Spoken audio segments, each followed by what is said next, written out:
അതിനുള്ള ഇടിയൊക്കെ നല്ല കാര്യമായിട്ട് കിട്ടും. അതെ. അത് കിട്ടും. എന്തായാലും ഇടിക്കണം, പക്ഷെ കുറച്ച് ഇടി കുറയും എന്നുള്ളതാണ് ഇതിന്റെ ഒരു സംഭവം. ഇവരൊരു 26 പേര് 26 പ്രൊജക്ട് ഒരാഴ്ച കൊണ്ട് ചെയ്തു. കണ്ടു കഴിഞ്ഞാൽ നമ്മളൊന്നും ഒന്നുമല്ല തോന്നിപ്പോ പിള്ളേരുടെ അടുത്ത് പോയി ചോദിക്കണം ഇപ്പൊ ഇവരെങ്ങനെയാ ചെയ്യുന്നതെന്ന്.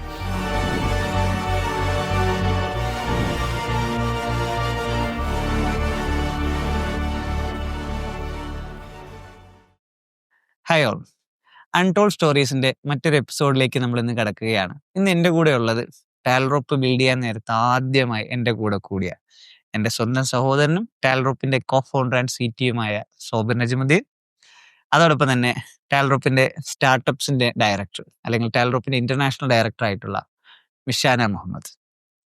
ഓക്കെ, അപ്പൊ ഇന്നത്തെ നമ്മുടെ ഒരു പോഡ്കാസ്റ്റിൽ നമുക്ക് കുറേ കഥകൾ പറയാനുണ്ട്. 2015 മുതലുള്ള കഥകൾ. അപ്പൊ സോബർ ഇങ്ങനെ 17 വയസ്സൊക്കെ കഴിഞ്ഞ് ഇങ്ങനെ നിൽക്കുകയാണ്, 18 തൊട്ടിട്ടില്ല. ആ സമയത്ത് ഇങ്ങനെ സ്കൂളിലൊക്കെ ടോപ്പറായിട്ട് നിൽക്കുന്ന സമയത്താണ് ഞാൻ സോബിന്റെ അടുത്ത് പറയണം, സോബരെ നീ എൻ്റെ കൂടെ കൂടറാ, പഠനമൊക്കെ വേറൊരു സൈഡിൽ കൂടെ നമുക്ക് കൊണ്ടുപോവാം, നമുക്ക് ടാൽറോപ്പ് ബിൽഡ് ചെയ്യാന്ന് പറയണം, ടാൽറോപ്പിന്റെ ടെക്നോളജി സൈഡ് നോക്കണം. അങ്ങനെ സോബറിനെ ഇങ്ങനെ പഠിപ്പിക്കുകയാണ്, കോഡിങ്ങും കാര്യങ്ങളൊക്കെ പഠിപ്പിച്ച് അങ്ങനെ 17-ാം വയസ്സിൽ സോബർ ടാൽറോപ്പിന്റെ കോ ഫൗണ്ടർ ആയിട്ട് കയറി. എന്താണ് സോബർ എക്സ്പീരിയൻസ്? എക്സ്പീരിയൻസ് എന്ന് പറഞ്ഞു കഴിഞ്ഞാല് ഒരു നോർമൽ പാത്ത് ആയിരുന്നില്ല എന്നുള്ളതായിരുന്നു ആദ്യത്തെ സംഭവം. കാരണം കോളേജിൽ സ്കൂളിൽ പഠിച്ചിറങ്ങിയിട്ടിരിക്കുകയാണല്ലോ. പിന്നെ കോളേജ് നോർമലി എല്ലാവരും കോളേജിൽ പോയി, ഞാൻ രാവിലെ തൊട്ട് വൈകുന്നേരം വരെ വർക്ക്. അപ്പം കൂട്ടുകാരെല്ലാവരും, അതായത് ഇനിഷ്യലി കുറേയധികം കൂട്ടുകാരുണ്ട്. പിന്നെ അവർക്ക് ഇത് പറഞ്ഞാൽ മനസ്സിലായി, റിലേറ്റ് ചെയ്യാൻ പറ്റുന്നില്ലല്ലോ. അപ്പൊ ഒന്നൊന്നായിട്ട് കൂട്ടുകാരുടെ എണ്ണം കുറഞ്ഞു കുറഞ്ഞു വരും. അപ്പൊ അത് പിന്നീട് നമുക്ക് എന്ത് ചെയ്യും, ഒരു പ്രശ്നമായിട്ട് നമുക്ക് തോന്നും. അപ്പൊ അതൊരു സ്ട്രഗിളും കൂടി ഉള്ള ഒരു പാത്തായിരുന്നു ശരിക്കും. ഞാൻ കോഡിങ് സ്റ്റാർട്ട് ചെയ്തത് 8-ാം ക്ലാസ്സിൽ പഠിക്കുമ്പോഴാണല്ലോ നമ്മൾ കോഡിങ് സ്റ്റാർട്ട് ചെയ്യണം. അപ്പോൾ കോഡിങ് സ്റ്റാർട്ട് ചെയ്ത് പിന്നെ അന്ന് മെല്ലെ മെല്ലെ എന്താ ചെറുതായിട്ട് പഠിക്കും, കുറച്ച് കാര്യങ്ങൾ ചെയ്യും, പിന്നെ അതവിടെ കുറച്ച് നേരത്തേക്ക് പോസ് ചെയ്യും, പിന്നെയും പഠിക്കും. അങ്ങനെ ആ ഒരു അക്കാഡമിക്സ് ഒക്കെ ആയിട്ട് പോയി. അപ്പൊ തന്നെ ഒരു ധാരണ ഉണ്ടായിരുന്നു. ഒരു 8-ാം ക്ലാസ് ആയപ്പോൾ തന്നെ ശരിക്കും എൻ്റെ ഒരു മാത്സിന്റെ ഒരു ടീച്ചർ ഉണ്ടായിരുന്നു. അപ്പൊ ആള് ചോദിച്ചപ്പോൾ എന്താവണം എന്ന് ചോദിക്കുമ്പോൾ എനിക്കന്ന് സ്റ്റാർട്ടപ്പ് ഫൗണ്ടർ ആവണം അതൊന്നും പറയാൻ അറിയില്ല. പക്ഷെ എൻ്റെ ഒരു മൈൻഡിലുണ്ടായിരുന്നു വെച്ചാൽ ഞാൻ സോഫ്റ്റ്വെയർ എഞ്ചിനീയർ ആവും. അപ്പൊ എന്തുകൊണ്ട് സോഫ്റ്റ്വെയർ എഞ്ചിനീയർ? വീട്ടിൽ കാക്കായും സോഫ്റ്റ്വെയർ എഞ്ചിനീയർ, ഇത്തായും സോഫ്റ്റ്വെയർ, രണ്ടുപേരും സോഫ്റ്റ്വെയർ എഞ്ചിനീയേഴ്സ് ആണ്. അപ്പം എനിക്ക് സോഫ്റ്റ്വെയർ എഞ്ചിനീയർ ആയാൽ മതി. കാരണം ഇവർ രണ്ടുപേരും കോഡ് ചെയ്യണം ഞാൻ കണ്ടിട്ടുണ്ട്. കാരണം വീട്ടില് ചെറിയ പ്രായത്തിലെ കമ്പ്യൂട്ടർ, എന്നെ സംബന്ധിച്ചിടത്തോളം എനിക്ക് ചെറിയ പ്രായത്തിലെ കമ്പ്യൂട്ടർ ഉണ്ട്. ഇവരാണെങ്കിൽ ആദ്യം ഇൻസ്റ്റാൾ ചെയ്ത സാധനം ഉബുണ്ടു ആയിരുന്നു. ഇത് വിൻഡോസ് ഇല്ല. അപ്പൊ തന്നെ അറിയാം, ഗെയിം കളിക്കുക എന്ന് പറയുന്നത് എനിക്ക് അപ്പൊ പിന്നെ ഓപ്ഷൻ ഇല്ല. ഉബുണ്ടുവിലാണെങ്കിൽ ഗെയിമും ഇല്ല. അപ്പൊ പിന്നെ ഇതിനകത്ത് ആകെ ചെയ്യാൻ പറ്റുന്ന ഒരു കാര്യം, ഫണ്ടിന് ചെയ്യണമെങ്കിൽ ജിമ്പിൽ പോയിരുന്ന് ഫോട്ടോ എഡിറ്റ് ചെയ്ത് കളിക്കുക, അതല്ലെങ്കിൽ പോയിരുന്ന് കോഡ് ചെയ്യുക, അല്ലെങ്കിൽ ബ്രൗസറിൽ എടുത്ത് എന്തെങ്കിലും സിനിമയെ കാണാം. പക്ഷെ അന്നത്തെ ഇന്റർനെറ്റ് എന്ന് പറഞ്ഞാൽ അന്ന് വീട്ടിലുള്ള BSNLന്റെ ഇന്റർനെറ്റ്. അപ്പം കാര്യമില്ല. അതായത് എന്താണ് 500 KB 1 MB ഒക്കെ കിട്ടിയ ലോട്ടറി, അതായിരുന്നു അന്നത്തെ ഇന്റർനെറ്റ്. അപ്പൊ പിന്നെ വീഡിയോ സ്ട്രീമിംഗ് എന്ന് പറയുന്നത് നമ്മളെ സംബന്ധിച്ച് ഒരു ഓപ്ഷനേ അല്ല. പിന്നെ അത് പഠിക്കാൻ വേണ്ടിയിട്ടുള്ള ഒരു ടൂൾ, അല്ലെങ്കിൽ കോഡ് എഴുതാൻ വേണ്ടിയിട്ടുള്ള ഒരു ടൂളായിരുന്നു. അപ്പോൾ അങ്ങനെ പഠിച്ച് വന്ന് ഒരു +2 കഴിഞ്ഞ് ഇറങ്ങുമ്പോഴാണ് ശരിക്കും ആ ഒരു ടാൽറോപ്പ് എന്നുള്ള ഒരു ആശയത്തിലേക്ക് കണക്ട് ആവുന്നത്. അതായത് ഇപ്പൊ എനിക്ക് കോഡിങ് അറിയാം, ഇനി എന്റെ മുന്നിൽ 2 ഓപ്ഷനാണ് ഉള്ളത്. ഒന്നുകിൽ എന്ത് ചെയ്യാം, ഡിഗ്രി ആ രീതിക്ക് പോവാം, അതല്ലെങ്കിൽ നമ്മൾ സംതിങ് ഡിഫറെന്റ് ആയിട്ട് ചെയ്യാം. അപ്പൊ അന്ന് പിന്നെ കൂടെ ബ്രദർ ഉണ്ട്, എല്ലാവരും ഉള്ളപ്പോൾ പിന്നെ നമ്മൾ എന്ത് ചെയ്യും, നമ്മളെപ്പോഴും ചൂസ് ചെയ്യുന്നത് എന്തായിരിക്കും, ആ വേ ആയിരിക്കുമല്ലോ. അപ്പൊ അങ്ങനെയാണ് ശരിക്കും ടാൽറോപ്പ് എന്നുള്ള ഒരു സംഭവത്തിലേക്ക് നമ്മൾ എത്തുന്നതും. പിന്നെ അവിടെ നിന്ന് സോഫ്റ്റ്വെയർ എഞ്ചിനീയറിംഗ്. ശരിക്കും അന്നത്തെ കാലഘട്ടം പറയുകയാണെങ്കിൽ ഞാൻ ആകെ പുറത്തേക്ക് ഇറങ്ങുന്ന വെള്ളിയാഴ്ച ആയിരിക്കും ഞാൻ റോഡിലേക്ക് ഇറങ്ങണേ. അല്ലാതെ എല്ലാ ദിവസവും വീട്ടിൽ തന്നെയാണ്. അതായത് ഞാൻ മോർണിംഗ് പേഴ്സണേ അല്ല. അത് വളരെ ചെറിയ പ്രായത്തിലെ മുതലേ തന്നെ മോർണിംഗ് പേഴ്സൺ അല്ലാത്ത ഒരാളാണ്. അപ്പോൾ എനിക്ക് അത് കാരണം +2ലേക്ക് സ്കൂൾ ഞാൻ ഒരുപാട് തവണ സ്കിപ്പ് ചെയ്തിട്ടുണ്ട്. കാര്യം രാവിലെ എണീറ്റ് ബസ് കയറി പോകാന്നുള്ള ഭയങ്കര ബുദ്ധിമുട്ടാണ്. അപ്പോൾ പിന്നെ അവിടുന്ന് എന്ത് ചെയ്തു, രാവിലെ ഒരു 10 മണി 11 മണിയാകുമ്പോൾ എണീക്കും, നേരെ പോയി സിസ്റ്റത്തിന്റെ മുന്നേ ഇരിക്കും, രാത്രി 2 മണിയാകുമ്പോൾ പോയി കിടന്നുറങ്ങും. ഇത് റിപ്പീറ്റ്, അതായത് ആഴ്ചയിൽ 7 ദിവസം റിപ്പീറ്റ് ആയിട്ടായിരുന്നു പോയിക്കൊണ്ടിരുന്നത്. അപ്പം അതുകൊണ്ട് തന്നെ 3 മാസം കൊണ്ട് സെറ്റായി. അതായത് കോഡിങ്ങിന്റെ കാര്യത്തിൽ 3 മാസമാണ് ആ ഒരു ടൈം എടുത്തത്. 3 മാസം കൊണ്ട് നമുക്ക് സെറ്റ്. അത്രേ ഉള്ളൂ ശരിക്കും ഈ പറയുന്ന കരിയർ എന്നൊക്കെ പറയുന്നത്. 3 മാസം നമ്മൾ മെനക്കെട്ടാ കിട്ടുന്നതാണ്. അപ്പൊ അത് തന്നെയായിരുന്നു എന്റെ എൻട്രി പോയിന്റ്. അതെ, അങ്ങനെ വലിയൊരു യുദ്ധമായിരുന്നു. കാര്യം എനിക്കൊരു കാഴ്ചപ്പാടുണ്ട്. കാര്യം നമ്മളന്ന് ഒരുപാട് MTech BTechകാരുണ്ട്. അപ്പൊ ഇവരെയൊക്കെ ട്രെയിൻ ചെയ്യുന്നതിന്റെ ബുദ്ധിമുട്ട് നമുക്കറിയാം. അപ്പൊ ഇവർക്കൊന്നും മനസ്സിലാവുന്നില്ല. ഇവരെയൊക്കെ അൺലേൺ ചെയ്യിപ്പിച്ച് പിന്നെ എന്ത് ചെയ്യണം, ലേൺ ചെയ്യിപ്പിക്കണം. അപ്പൊ അങ്ങനെ വരുമ്പോൾ ഞാൻ ഇവനോട് പറയുന്നുണ്ട്, സോ ഇവരെ ഒരു കാര്യം ചെയ്യും, നമുക്ക് എഡ്യൂക്കേഷൻ നമുക്ക് പാരലി ചെയ്യാൻ പറ്റും. പക്ഷെ ഇതൊരു കോർ എലമെന്റ് ആണ്. ഇത് നമ്മളിപ്പോ ഒരു കോളേജിലേക്ക് ചെന്ന് കഴിഞ്ഞാൽ, ഇപ്പൊ ഒരു BTechലേക്ക് നമ്മൾ പോയി, അല്ലെങ്കിൽ ഒരു ഡിഗ്രിയിലേക്ക് പോയി കഴിഞ്ഞാൽ രാവിലെ തൊട്ട് രാത്രി വരെ ഇവർ ഇതിൻ്റെ സെമിനാർ, അസൈൻമെന്റ്, പ്രോജക്റ്റ്, അത് ഇതെന്നും പറഞ്ഞ് നിൽക്കും. ഇത് കഴിഞ്ഞിട്ട് ഒരു 3 വർഷം അല്ലെങ്കിൽ 4 വർഷം കഴിഞ്ഞിട്ട് ഇറങ്ങിയിട്ടാണ് പിന്നെ വേണം കരിയർ സ്റ്റാർട്ട് ചെയ്യാൻ. അപ്പൊ ഇത്രയും വർഷം അങ്ങ് പോകും. അപ്പൊ ഞാൻ പറഞ്ഞ 2 ഓപ്ഷൻ ഉണ്ട്. ഒന്നുകിൽ ഓക്കെ, നീ ഒരു ഡിഗ്രിക്ക് പോകും, എന്നിട്ട് അപ്പോഴേക്കും ഞാനൊരു കമ്പനിയൊക്കെ ഉണ്ടാക്കാം, എന്നിട്ട് നീ ഇതിലേക്ക് വരാം. അപ്പൊ ഞാൻ കാണുമ്പോൾ എന്താണ്, ഇവൻ തിരിച്ചു വരുമ്പോൾ എംപ്ലോയി ആയിട്ടല്ലേ അവരോട്. പക്ഷെ ഇപ്പൊ ഒരുമിച്ച് തുടങ്ങുമ്പോഴോ, തുടങ്ങി കഴിഞ്ഞു കഴിഞ്ഞാൽ ഒരു കോ ഫൗണ്ടർ ആവുകയും ചെയ്യാം, ഇതൊരു വലിയൊരു എക്സ്പീരിയൻസ് ആവുകയും ചെയ്യും. അപ്പൊ ഞാനത് പറയണം, വീട്ടുകാർക്കൊന്നും അത്ര കൺവിൻസ്ഡ് അല്ല. വീട്ടുകാരിലൊക്കെ ഇങ്ങനെ എന്താണ്, ഡിഗ്രി വേണ്ടേ, ഡിഗ്രി ഇല്ലാതെ എങ്ങനെ പറ്റും എന്നുള്ളതാണ്. പിന്നെ ഒരു പരുവത്തിനൊക്കെ ഞാൻ ഇങ്ങനെ കൺവിൻസ് ചെയ്ത് ഇവനങ്ങനെ കൂടെ കൂട്ടി. ഒരു 3 മാസമായപ്പോൾ തന്നെ ഇവൻ എന്ത് ചെയ്തു, നമ്മുടെ റിയൽ പ്രോജക്റ്റുകൾ, നമുക്ക് പല രാജ്യങ്ങളിലെ പ്രോജക്റ്റുകൾ ഉണ്ടായിരുന്നു, അത് ചെയ്യാനുള്ള ഒരു കപ്പാസിറ്റിയിലേക്ക് വന്നു. പെട്ടെന്ന് പിക്ക് ചെയ്തെടുത്തു, കാര്യങ്ങൾ വളരെ പെട്ടെന്ന് എടുത്തു. അപ്പൊ സ്വാഭാവികമായിട്ട് എനിക്കൊരു ഭയങ്കര ധൈര്യമായി. കാര്യം എന്താണ്, എന്റെ ടെക്നോളജി സൈഡ് മുഴുവൻ ഞാൻ ഇവനിലേക്ക് ട്രാൻസ്ഫർ ചെയ്ത് തുടങ്ങിയിട്ട് എനിക്ക് കംപ്ലീറ്റ്ലി ബിസിനസ്സിലേക്ക് ഫോക്കസ് ചെയ്യാൻ പറ്റി. അങ്ങനെ സോബർ ടാൽറോപ്പിന്റെ ഫസ്റ്റ് കോ ഫൗണ്ടർ 17 വയസ്സുകാരനാണ് എന്ന് നമ്മളിപ്പോൾ പറയുമ്പോൾ എല്ലാവരും പറയും, 17 വയസ്സുകാരനാണോ ആദ്യത്തെ കോ ഫൗണ്ടർ എന്ന്. പിന്നെയാണ് ബാക്കിയുള്ള ടീം മെമ്പേഴ്സ് ഒക്കെ എന്ത് ചെയ്യുന്നത്, വരുന്നത്. അപ്പൊ അങ്ങനെ നമ്മൾ തുടങ്ങി. പിന്നെ നമ്മൾ ഇൻഫോ പാർക്കിലേക്ക് വന്നു. പിന്നെ അതിനുശേഷം കുറെ സ്ട്രഗിൾ കാര്യങ്ങളൊക്കെ വന്നു. നമ്മൾ കഴിഞ്ഞ എപ്പിസോഡിൽ ഡിസ്കസ് ചെയ്ത പോലെ നമ്മൾ മംഗലപുരം ഒരു വീട്ടിലേക്ക് ചെന്നു. പിന്നെ അവിടെ നിന്ന് ഡെവലപ്പ് ചെയ്ത് വന്നു. അടുത്ത അങ്ങനെ പിന്നെ നമ്മൾ 2017 ആദ്യത്തെ നമ്മുടെ ടെക്കീസ് പാർക്കും കാര്യങ്ങളൊക്കെ വന്ന് അങ്ങ് വരും. ഇപ്പൊ സോബർ കംപ്ലീറ്റ്ലി നമ്മുടെ ടെക്നോളജി, ടാൽറോപ്പിന്റെ CTO എന്ന് പറയുമ്പോൾ ആ ടെക്നോളജി ഹെഡ് ചെയ്യുമ്പോഴേക്കും ഒരുപാട് പേര് ഇപ്പൊ എന്നിട്ടുണ്ട് സോബറിനെ മോഡലാക്കിയിട്ട് കരിയറിലേക്ക് വന്നിട്ടുണ്ട്. അത് എങ്ങനെയാണ് സീറോ എന്നൊരു കരിയർ ബിൽഡ് ചെയ്ത് അതിൽ സ്ട്രോങ് ആയി ഒരു കമ്പനി ഡെവലപ്പ് ചെയ്യുന്ന, ഒരു കമ്പനിയുടെ ഫൗണ്ടർ ലീഡർ. നമ്മളെപ്പോഴും പറയുന്ന കരിയർ ആദ്യം ഉണ്ടാക്കുക, പിന്നെ അതിനുശേഷം ലീഡർ ആവുക, എന്നിട്ട് അതിന്റെ ഫൗണ്ടർ ലീഡറിലേക്ക് വരിക. അതിന്റെ ഒരു എക്സാമ്പിൾ ആണ് 17-ാം വയസ്സിൽ കരിയർ തുടങ്ങി, പിന്നെ ലീഡറായി, പിന്നെ ഫൗണ്ടർ ലീഡർ ആയിട്ടുള്ള സോബർ നജ്മുദ്ദീൻ. അതിന് അതേ സമയത്ത് തന്നെ ഇപ്പൊ മിഷാനയുടെ കാര്യം പറഞ്ഞ, മിഷാന നമ്മൾ ശരിക്കും പരിചയപ്പെടുന്നത് 2021-ലാണ്. ക്രൈസ്റ്റ് എഞ്ചിനീയറിംഗ് കോളേജിൽ ഒരു നമ്പർ 1 സ്റ്റുഡന്റ്, ക്രൈസ്റ്റിലെ ബെസ്റ്റ് ഔട്ട് ഗോയിങ് സ്റ്റുഡന്റ് ആയിരുന്നു അല്ലേ. അപ്പം മിഷാനെ ആ സമയത്താണ് പരിചയപ്പെടുന്നത്. അങ്ങനെയാണ് ഞാൻ ജോൺസും ഞാനും കൂടെ നിൽക്കുന്ന സമയത്താണ് ഞാൻ ജോൺസിന്റെ അടുത്ത് പറഞ്ഞു, ഇത് നമുക്ക് പൊക്കണം, നമ്മുടെ ടീമിലേക്ക് കൊണ്ടുവരണം. അപ്പൊ അങ്ങനെ ഗ്രാജുവേഷനൊക്കെ കഴിഞ്ഞ് മിഷാനൊക്കെ ഒരുപാട് ഓഫർ കാര്യങ്ങളൊക്കെ ഉണ്ട്. നമ്മളങ്ങനെ പ്രൊജക്ട് കോർഡിനേഷനിൽ ഇന്ത്യൻ ആയിട്ട് 2022-ലാണ് ടാൽറോപ്പിലേക്ക് വരുന്നത്. ഓക്കെ, അവിടെ നിന്ന് ഇങ്ങനെ എന്ത് തോന്നുന്നു ടാൽറോപ്പിന്റെ ഒരു എക്സ്പീരിയൻസ്? ഞാനിപ്പോ കോളേജിൽ പഠിക്കുമ്പോഴും നമുക്കൊരു നല്ല കരിയർ വേണം. അതായത് MNC സ്റ്റാർട്ടപ്പ് അങ്ങനെയൊന്നും ആലോചിക്കുന്നില്ല. പക്ഷെ നല്ലൊരു കരിയർ വേണം. നമ്മൾ ഭയങ്കര എന്താ പറയുക, എൻജോയ് ചെയ്ത് വർക്ക് ചെയ്യുന്നു, എൻജോയ് ചെയ്ത് ലൈഫൊക്കെ കൊണ്ടുവന്ന് ഇത്രയേ ഉള്ളൂ ഒരു കരിയർ എന്ന് പറയുമ്പോൾ. അപ്പൊ ഇപ്പോൾ കോളേജിൽ പഠിക്കുന്ന സമയത്ത് തന്നെ ഇപ്പോൾ കമ്പ്യൂട്ടർ സയൻസ് എഞ്ചിനീയറിംഗ് ഒക്കെ അന്നത്തെ ഒരു ഇത് നോക്കി ഓക്കെ ഏറ്റവും ഒരു ടോപ്പായിട്ട് നിൽക്കുന്ന പ്രൊഫഷനാണ്, അങ്ങനെയൊക്കെ നോക്കി നമ്മൾ ജോയിൻ ചെയ്യുന്നു. ഒരു സെക്കൻഡ് ഇയർ ഒക്കെ പഠിക്കുമ്പോൾ, കാരണം നമുക്ക് കോളേജ് സിലബസിൽ കോഡിങ് കാര്യങ്ങൾ ഇല്ല. അപ്പൊ സെക്കൻഡ് ഇയർ പഠിക്കുമ്പോഴാണ് ഫുൾ സ്റ്റാക്ക് ഡെവലപ്മെന്റ് അല്ലെങ്കിൽ ഫുൾ സ്റ്റാക്കിന്റെ കാര്യങ്ങളൊക്കെ ഭയങ്കര ആക്റ്റീവായിട്ട് വരുന്നത്. അപ്പൊ അതിന് ചേർന്നു, ഒരു എക്സ്റ്റേണൽ കമ്പനി ആയിരുന്നു, അതിന് ചേർന്നു പഠിക്കുന്നു. പക്ഷെ ആ സമയത്ത് അതിന്റെ സർട്ടിഫിക്കേഷൻ കാര്യങ്ങൾക്കൊക്കെ വേണ്ടി അത് പഠിച്ച് കംപ്ലീറ്റ് ചെയ്തു, പ്രൊജക്ട്സ് ഒക്കെ ചെയ്ത എല്ലാ കോൺസെപ്റ്റ്സും കാര്യങ്ങളെല്ലാം അറിയാം, കോഡ് ചെയ്യാൻ അറിയാം.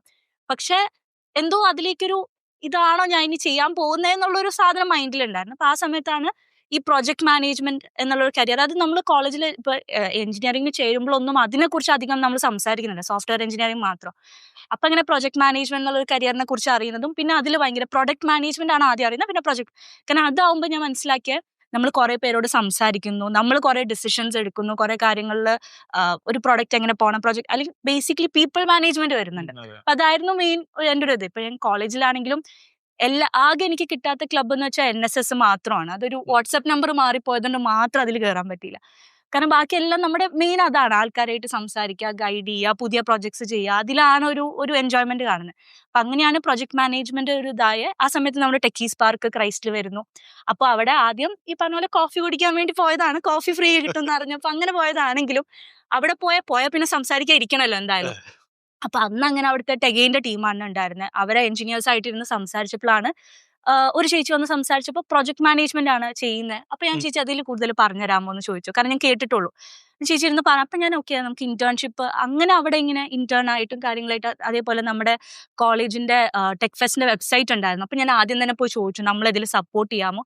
പറഞ്ഞു നിങ്ങൾ തന്നെ ചെയ്യണം, നമ്മൾ ഫുൾ കാര്യത്തിൽ സപ്പോർട്ട് ചെയ്യാം. അപ്പൊ അന്ന് തന്നെ എനിക്ക് ഒരു ടീമിനെ, ഞങ്ങളുടെ ഫ്രണ്ട്സ് ആണ് ടീം, പക്ഷെ ഒരു ആള് ഡെവലപ്പ് ചെയ്യാനുണ്ട്, ഫ്രണ്ട് എൻഡ് ഉണ്ട്, ബാക്ക് എൻഡ് ഉണ്ട്, ഡിസൈൻ ഉണ്ട്, ഞാൻ പ്രൊജക്ട് കോർഡിനേറ്റർ ആണെന്ന് പറഞ്ഞു. ഭയങ്കര ത്രില്ലായി. അപ്പൊ അങ്ങനെ പ്രൊജക്ട് മാനേജ്മെന്റിലേക്ക് കയറിയതാണ്. അപ്പോൾ ജോൺ സാർ എന്നുള്ള രീതിയിൽ അന്ന് വിളിച്ചു തുടങ്ങിയതാണ്. അപ്പോൾ ജോൺസനായിട്ട് അന്ന് ഇന്ററാക്ട് ചെയ്യുന്നുണ്ട്.